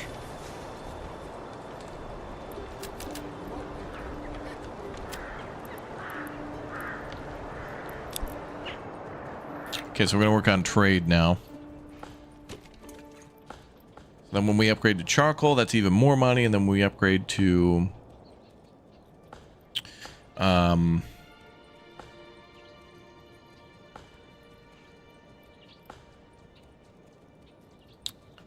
I don't know. Well, I just need more money. Oh, for the plants and food.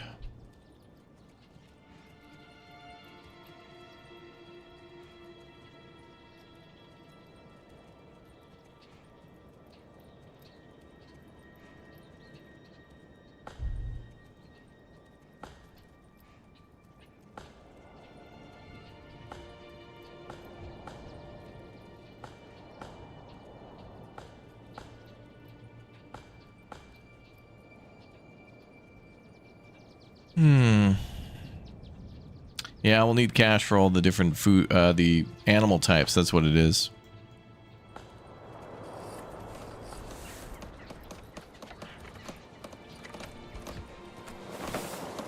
Ooh, and more houses are going up. Let's go.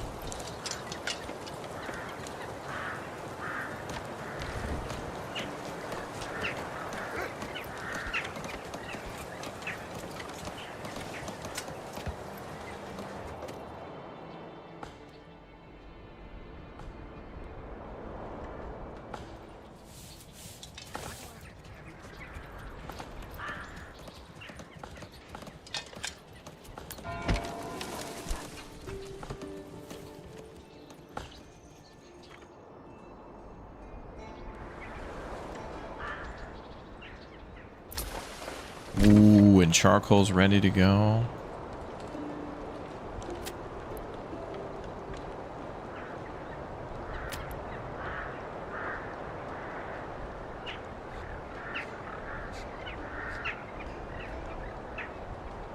Oh, that's great.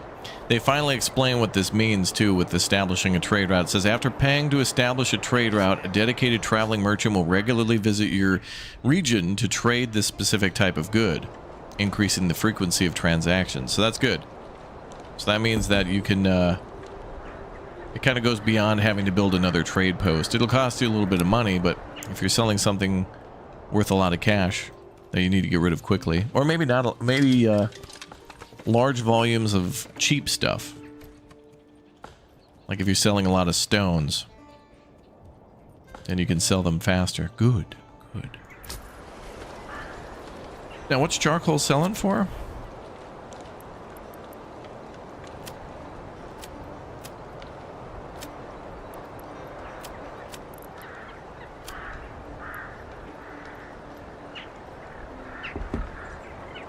Oh, wait. Okay, that's misleading then.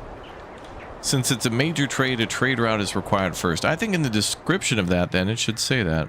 Oh, it does. Goods considered a major trade require a trade route to be established. Okay, it does say that. Good. But I feel like there should be an explanation as to why.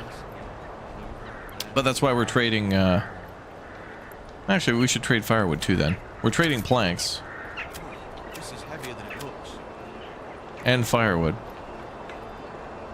So we can get a little variety of trade, I guess. Bring this here, move that there, on and on.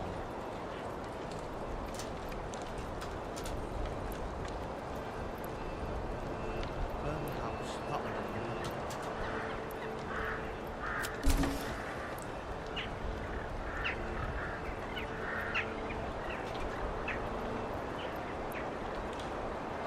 Oh, I'm surprised tools are not considered to be a major trade. At least it's good that you can import them. So export charcoal, import tools. Pebble farm up ASAP, I know. Well, I just want to get that charcoal going so I can buy the rest of the farming stuff. That seems like maybe that's the best way to go now, is to just quickly make firewood into charcoal and then sell that at a higher price. Although I hope it's a much higher price. Like I hope it's like 3, 4, 5.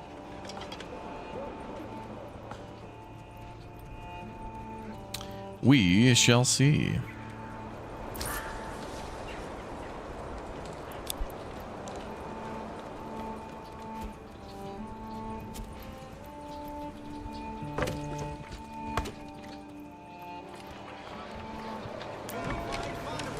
Anywhere else. How much to upgrade? Oh, yeah, that's new now.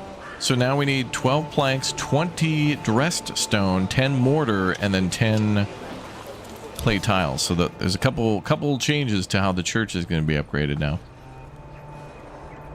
Couple, 2, 3.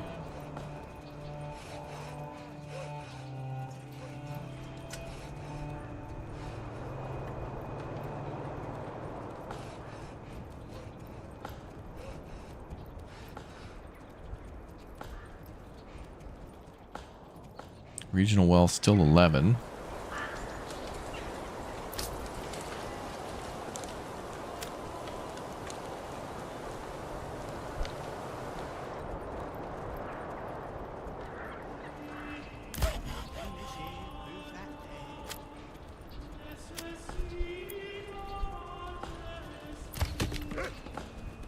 Okay, we're good on logs for a while too. So the 2 free families are just basically building houses.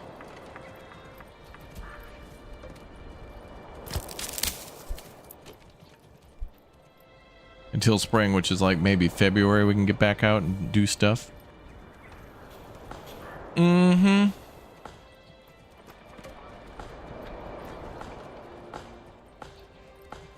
Yeah, maybe there'll be a way to fish out on the ice in the future.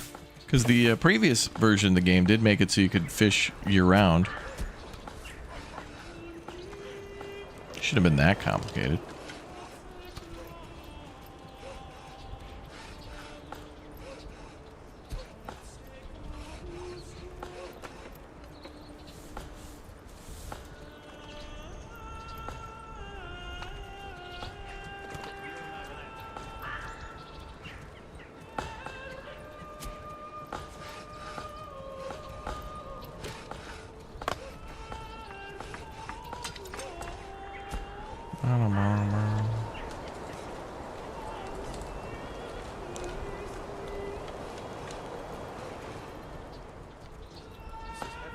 Man, it's looking good.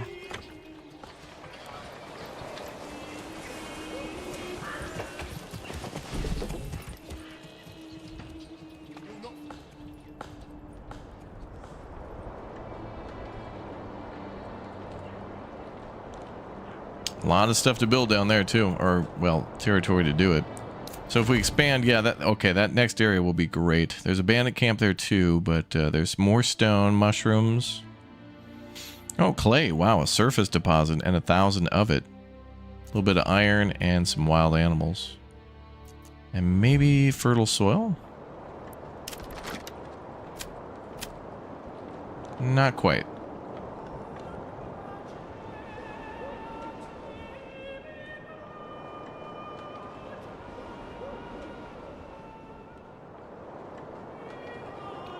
So that area has a lot of clay and a lot of mushrooms. Mushrooms back on the menus. Okay, 4 openings. 4 more on the way. Lots of firewood. Ooh, baby. 18 months worth of firewood. Okay, we're going to scroll that down.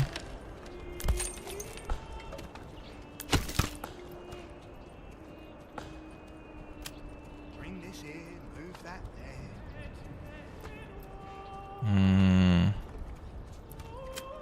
Scale down on the wood.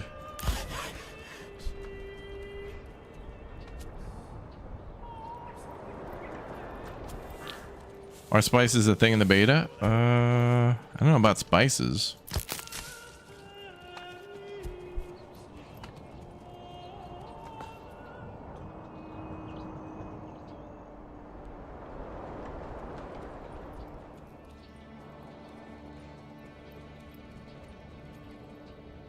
Don't know about spices.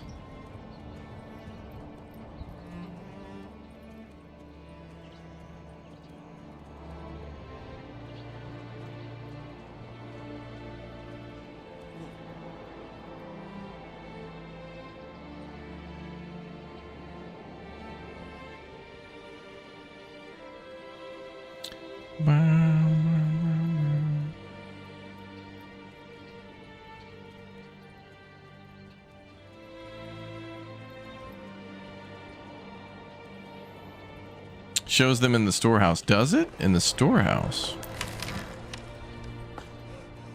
Wait a minute. I think you meant the trade house.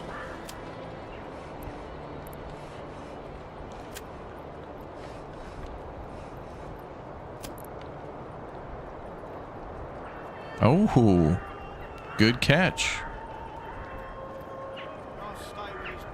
Oh yeah, I thought wasn't it herbs or something like that that was used for sausages? Maybe in the previous version you needed, I think it was meat, spices, and salt.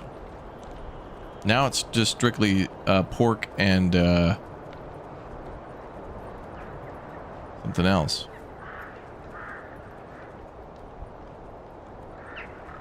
Pork and salt. Oh, it was the salt and meat before. Okay. Well, that's interesting. Well, eels are listed here. Those are new. I don't remember seeing those. And spices as well. I don't remember seeing that. If we can find coffee, we can make pumpkin spice lattes, and then we can just load this town full of suburban moms. This place overnight will just have 400,000 Dodge Caravans and like boots with fur, and then just like kids running around everywhere playing soccer. It'll just be crazy, but like 17 simultaneous games going on one field. It'd be crazy.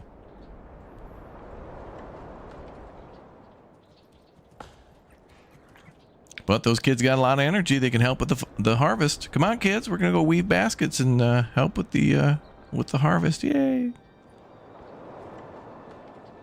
They're going to love that. One of the kids going to learn how to operate the plow.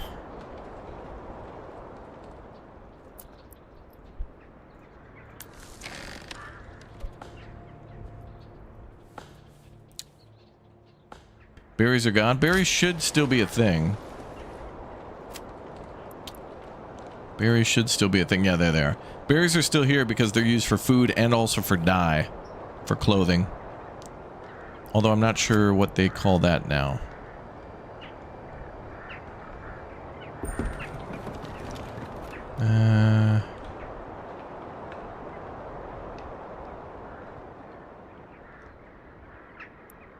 Or where? Oh, it's probably here. Commodities. No, clothes. Construction, crops. I thought it'd be under crafting materials. Hides, pelts.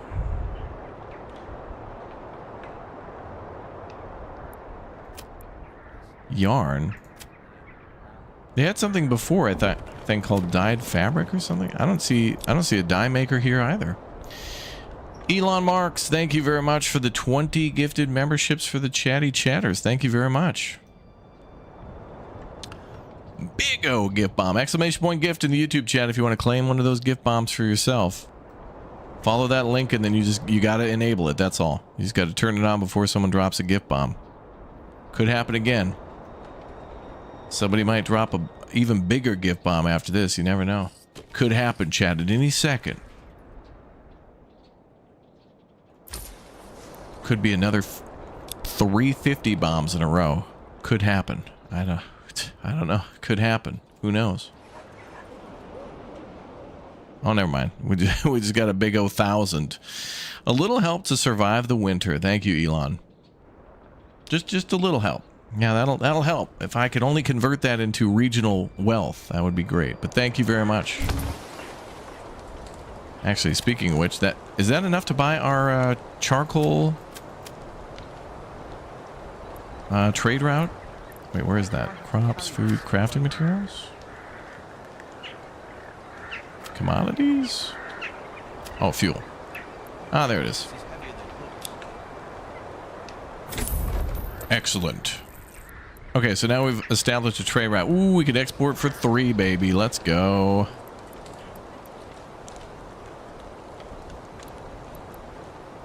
Alright, so we're going to keep trading firewood down to 100, and we're going to keep trading charcoal down to 20. So we're going to be rolling in dough now. So now from that money that we'll make from charcoal... So we're making charcoal planks and firewood for export. That's going to help us to buy the rest of the seeds. And also money that we need for, like, chickens and stuff. So we may as well make some animal pens now, too. So let's do... an animal pen...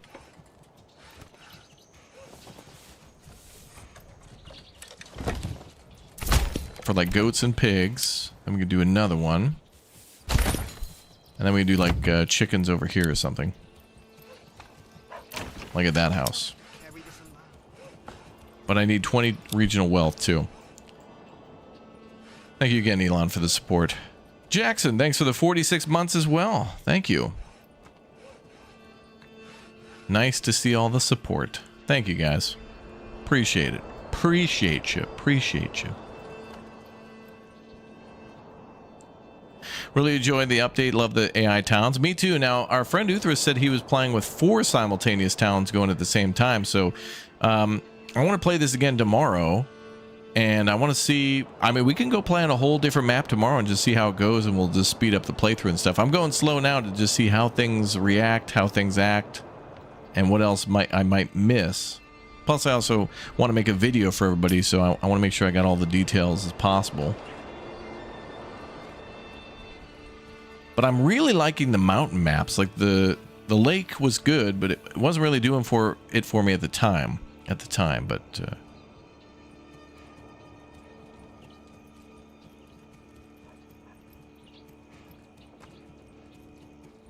we'll see. This is a great map though with the iron for us. Wonder if we could start farming right away on a different map too. Yeah, I guess we could. Well, and we can start farming like rye right away. Because we don't have to do a special unlock anymore. However, here it's right up against the cliff where we're building the town. I guess the only good spot would be like down here where the clay is. And once we dig out all that clay, I mean, we're already logging this area. So we probably put a rye farm there. Do some rye bread. That'd be cool.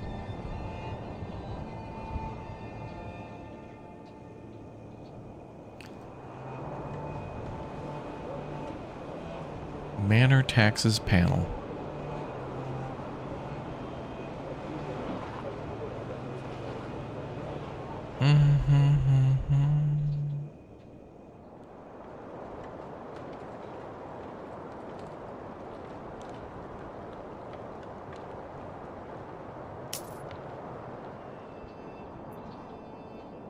$15 coin.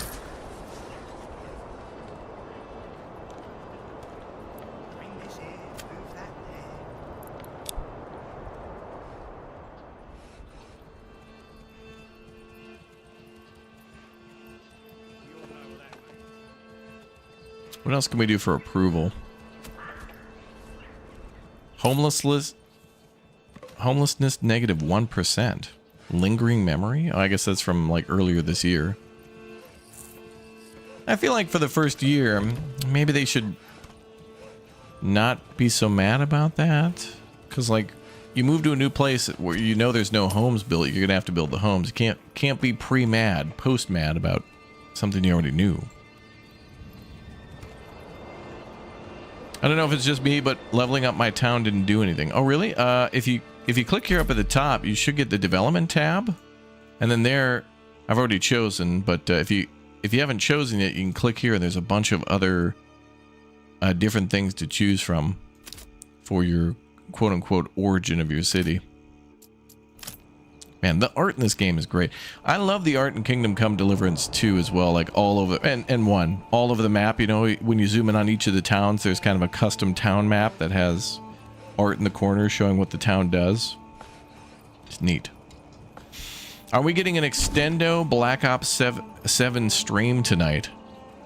Black Ops 7? My guy, Black Ops DOA. I'm usually not really interested in playing Call of Duty for the multiplayer or anything like that, and usually the campaigns are like maybe every other one. I want to get it and play the campaign and never touch it again. But yeah, I don't think yeah, Call of Duty Black Ops is done. They're done.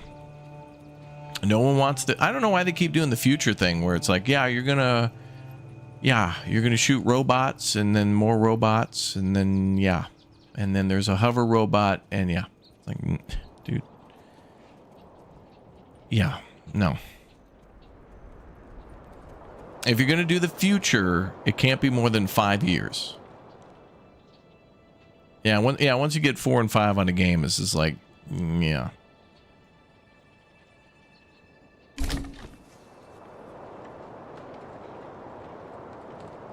Well, it's for kids. Well, I guess. I don't know. Go back to World War II, make it highly realistic, and cover some battles we haven't seen before, and do it in a very interesting way. And there you go.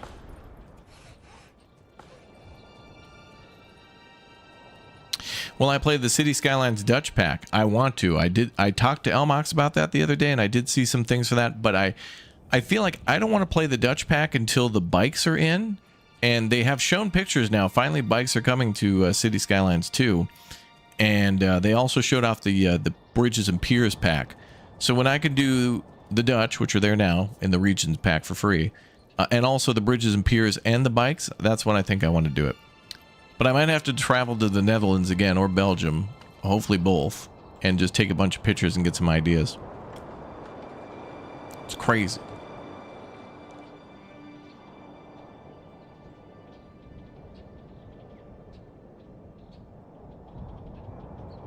We're at 25 regional wealth. Can I do anything with that?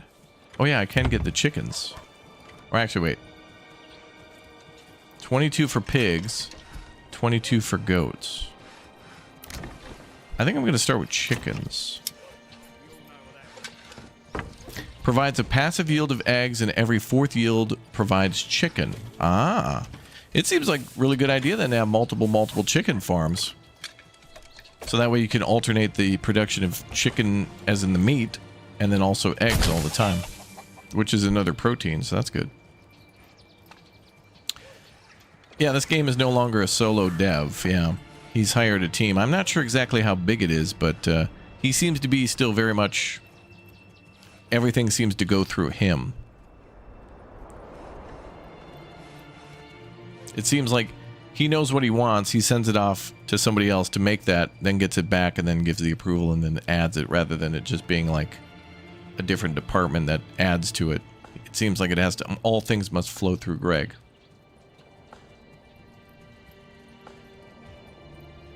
Oh, you're right, yes. Town to City has the new Autumn pack, yeah. Is that an update that they added? Dude, every single game, like at the end of September and even now, as we get closer to Halloween, they just do the Autumn update where they just add like four different jack-o'-lanterns, a spooky ghost, and like a tree that has brown leaves, and then that's it. Like every game does that. Every game's like, yeah, it's House Flippers mega update, Halloween update. It's like, oh, go decorate haunted houses. Like they all do that. Hell, even 2 Point Museum is doing that. They all do this where it's like a Boo Haunted House update. Every one of them. It's yeah, candy corn. It's so funny. It's like it's like the laziest, coolest thing ever. It's like they don't have to do much, but it gets your attention. And like every game does like a Halloween update. Like I swear, Grand Theft Auto San Andreas has an update for the PlayStation 2. You fire it up, I guarantee right now, CJ is going to be wearing like a big pumpkin costume while he's driving by on a bike with a Mac 10 doing a drive-by, bike by. It's crazy.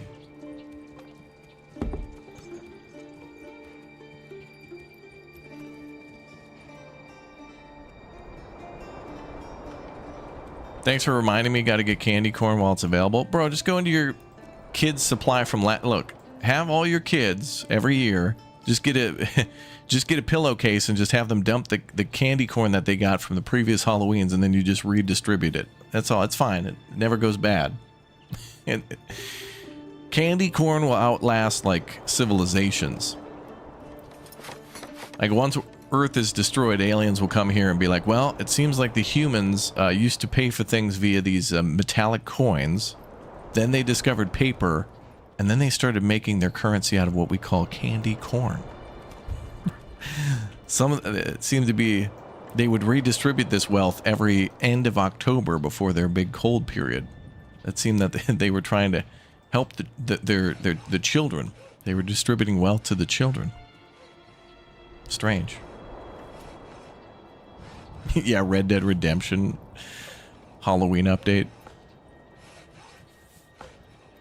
I like when it's subtle though, like when there'll be like okay, if you went to play Phasmophobia, which is like a horror game all the time and spooky Halloween stuff all the time, but what's hilarious about that is that like maybe if you went to play it, they would do a Halloween update for it where in the main building or like the hub area, they just put some jack-o'-lanterns in the corner. It's like, what the hell? This game's always supposed to be scary. Now that it's Halloween, you just put a couple of jack-o'-lanterns in the corner and we're good. Oh yeah, it's a Boo Haunted House update. Oh my god. Crazy. Okay, we are now in January. We're entering year 2, and things are going quite well, I'd say. We're going to put a lot of these people into food production next year, but we're good. Hey, what's up, Amanda? Welcome back. Welcome, welcome.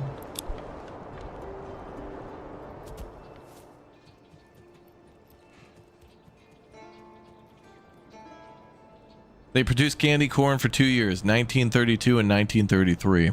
They're still selling the surplus, yeah.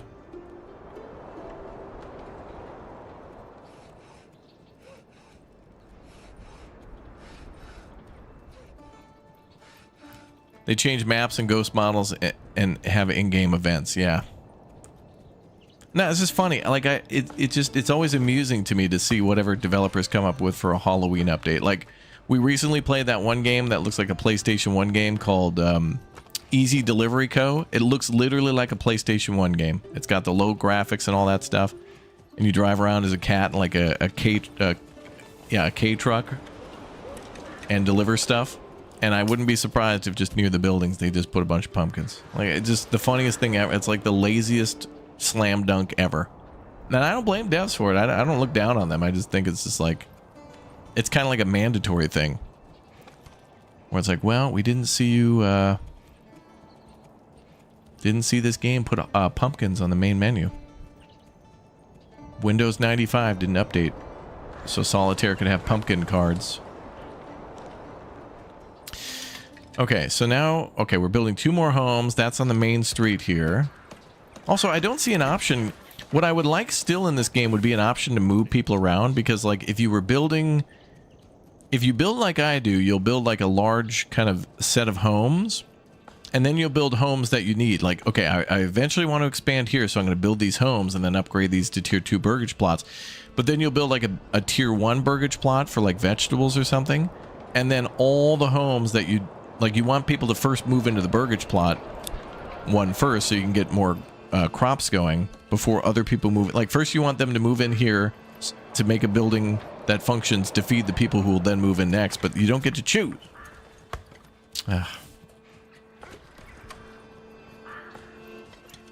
You've been spoiled by town to city. I love that game. It's great. What I really like about that is that it's like, it is the perfect 50-50 game. It's like 50% about efficiency and how you... It's very much like Manor Lords, where it's like about production and what you're making and where it's being shipped. But then the decorations are very important too. And you get rewarded for that because, yeah, people really want to live next to a nice park and nice, you know, building and stuff like that.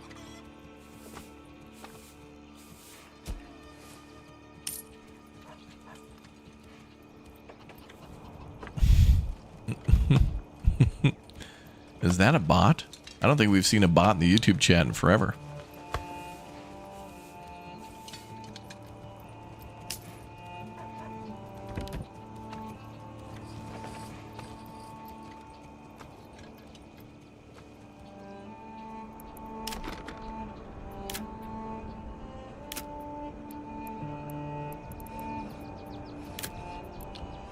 All right. Oh, are we out of logs again? Yeah, pretty low on logs.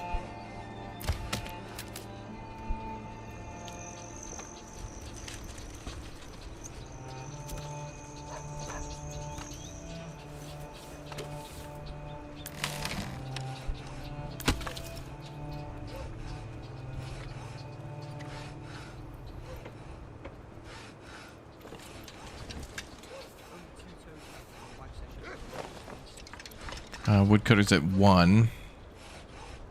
Oh, we got a lot of firewood. That's crazy. All right, 59 regional wealth. I'll buy some pigs this time. And then I want to do goats next. Great. And then I want to make sure we got enough crops for next year. So I think I selected, for the crops, I think I chose beetroots and cabbage so far. So now we need carrots. So we'll have to do carrots like here. That's going to be 35 coins.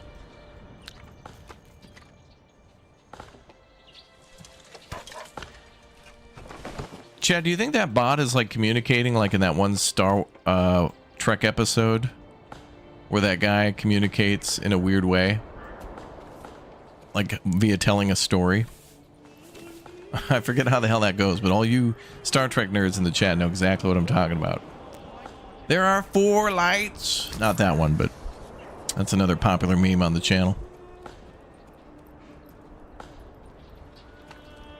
I don't think that person's communicating in English. I think they're communicating in spam bot.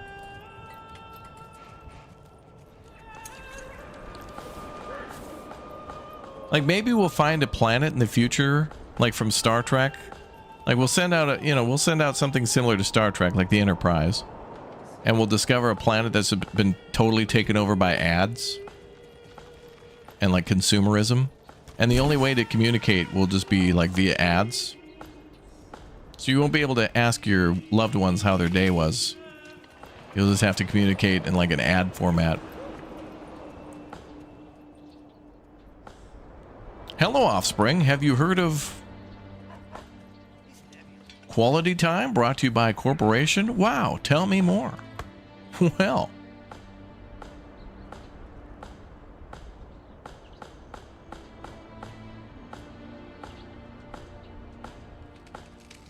Yeah, it'll just be Earth. Yeah, it'll be like oh my god, it'll be Planet of the Ads rather than Planet of the Apes. I'll go up in a starship and come back and YouTube will just have taken over. It'll be YouTube Shorts. The shorts have gone sentient. They've sent the Terminators to eliminate all of humankind for not buying enough products.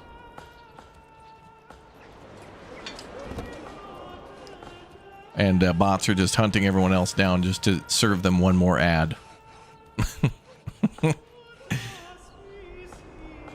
It's like, we know there's one more human on this planet. We need to make sure that he sees this ad for a roof. A roofing company is paying us to promote their roofing. Even though there's no more homes. Houses have been destroyed on the planet. But he needs to know. A new family has moved in, yay! And we go, wow, what the hell? I built all those houses and we only have room for 4 more people? And we got one more house on the way, but still.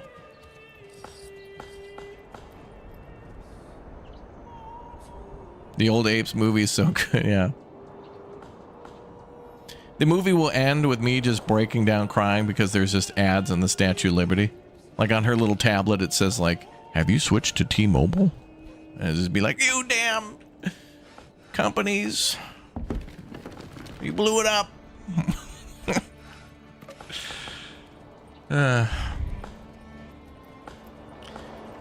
Star Trek, next episode, Next Generation episode 102, Darmok. Yeah, that's what it'll be, Admock. Adpoc, that's what it is. Adpocalypse, of just an apocalypse of ads. Like, I'm pretty sure the Borg Cube are just trying to reach Picard about his extended warranty on the Enterprise. Like, that's all the Borg are trying to do, is just let him know that resistance is futile with a deal this great. How could you say no?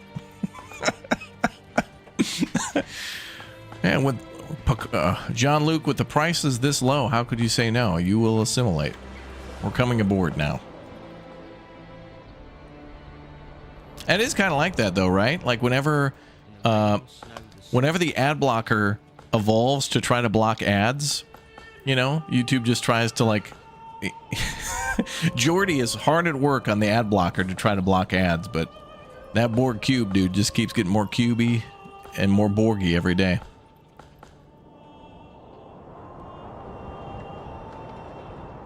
Their systems will adjust. Darmok and Jalad on the ocean, yeah.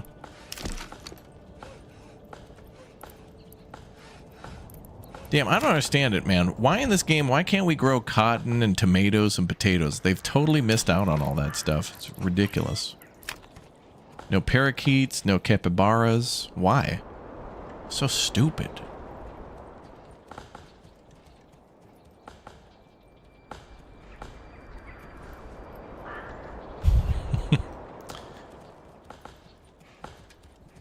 Quark on Deep Space Nine sells black market ad blockers. Yeah. Oh, here comes another log. Yes. Okay. Oh, actually, that's another thing I need to buy too. Is another ox. Ooh, they're 18. Oh, damn. The price is lower. It used to be 20. I thought. Okay, I'm gonna buy one more ox, because then we can have one for the saw pit, one for the logging camp, and then one for construction.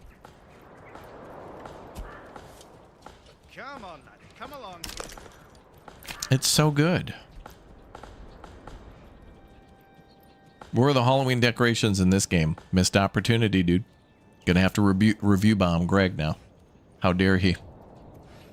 I want a spoopy ghost and a jack-o'-lantern on the main menu. Or riot. Or we will riot. Have you heard of Mint Mobile? I don't know. I hear about that a lot less now. Thank God. I think Ryan has given up on the Mint Mobile.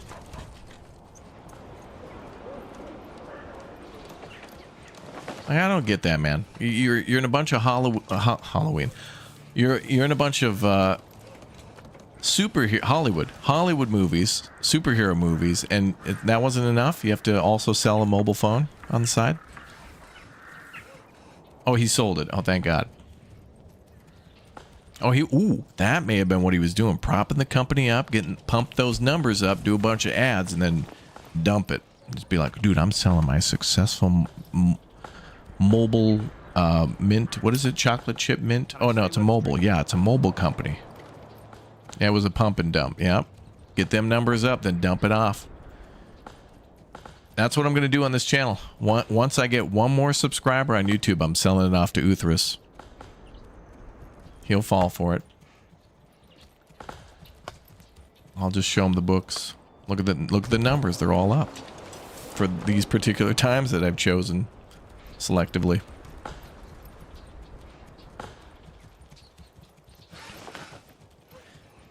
Okay, winter has got to be coming to an end. We're in February now. Oh, yep, I see it. Oh, I see. Yes, grass is peeking through. It's, oh, we did it. We survived the winter. Oh my God, I totally knew that was going to happen. Okay, that means we got to start getting fishing and stuff going. Oh, it's still frozen. And what about the mushrooms? Oh, wait, it's still at 2 out of 48? What the hell? That means mushrooms survive into the winter. Wait, let me check. Oh no, they shrink. They go down to 2. Oh, I guess it can't be completely depleted. Otherwise, they couldn't come back? I don't know.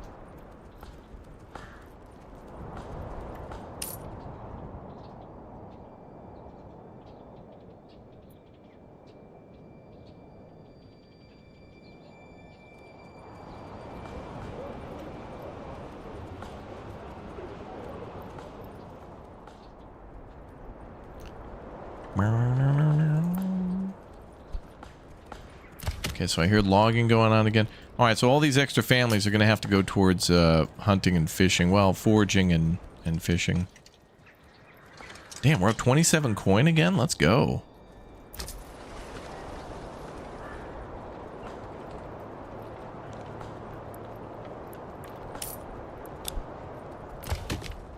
Okay, so our goal now is to try to get enough population to just fill out the buildings that we have. So we just need to get more food going, and then the trades are going good too. Good money's coming in. Food, I guess we won't have to worry about because we are diversifying. Oh wait, I want carrots now. Okay, we just got to get 35 for carrots. I just need to triple. I just need 3 coin. Need 3 coin.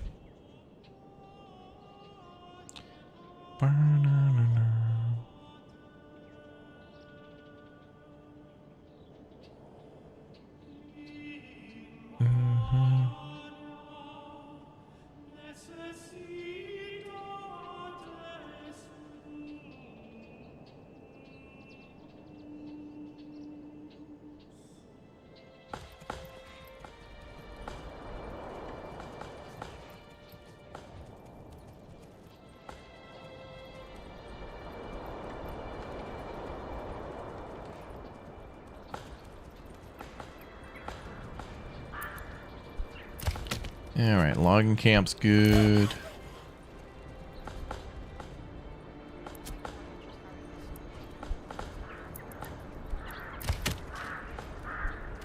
Timber's down to 0. I guess we need our oxen back there. Then we got one there. Okay, cool. And then we got 1 extra one for building.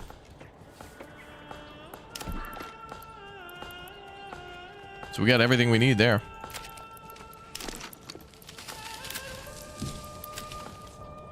Boom.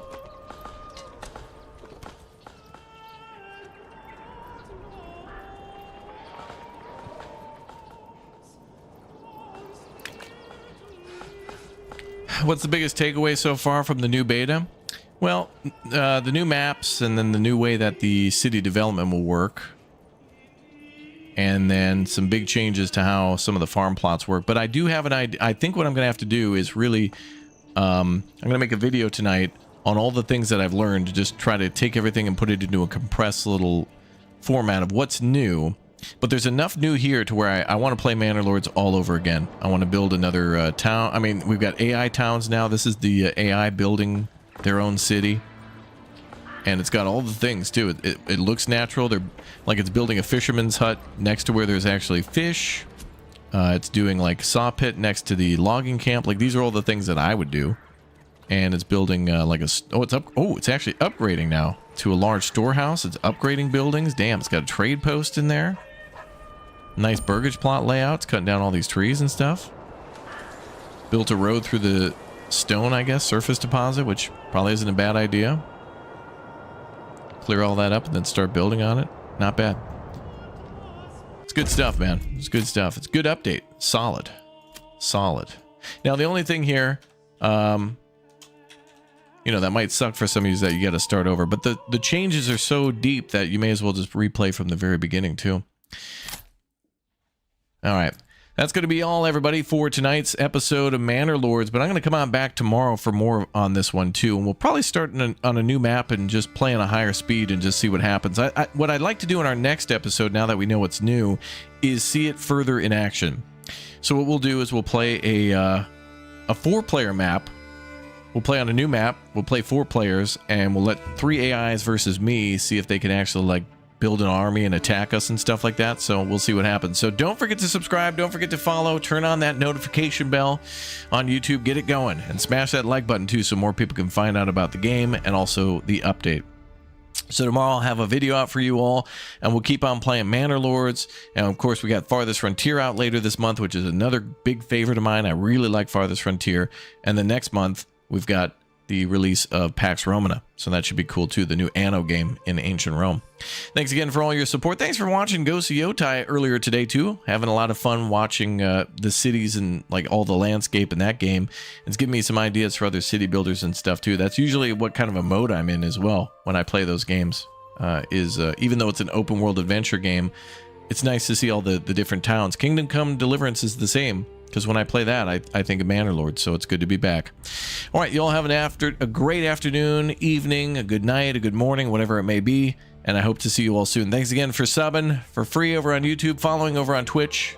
Thanks for all the paid members and paid subs on Twitch as well. It certainly means a lot, so don't forget to consider doing that, especially if you got Twitch, if you got Amazon Prime. Don't forget to drop off your Twitch Prime sub over on Twitch. So @ Twitch in the chat, and jump over to Twitch and give a quick little Prime follow over there, or whatever you want to call it, and use your token. Spend your token, don't forget. All right, I'll see you all tomorrow morning for more Big O games on the channel. You all have a wonderful evening, afternoon, and good night, folks. We'll see you next time. Thanks for watching. Goodbye.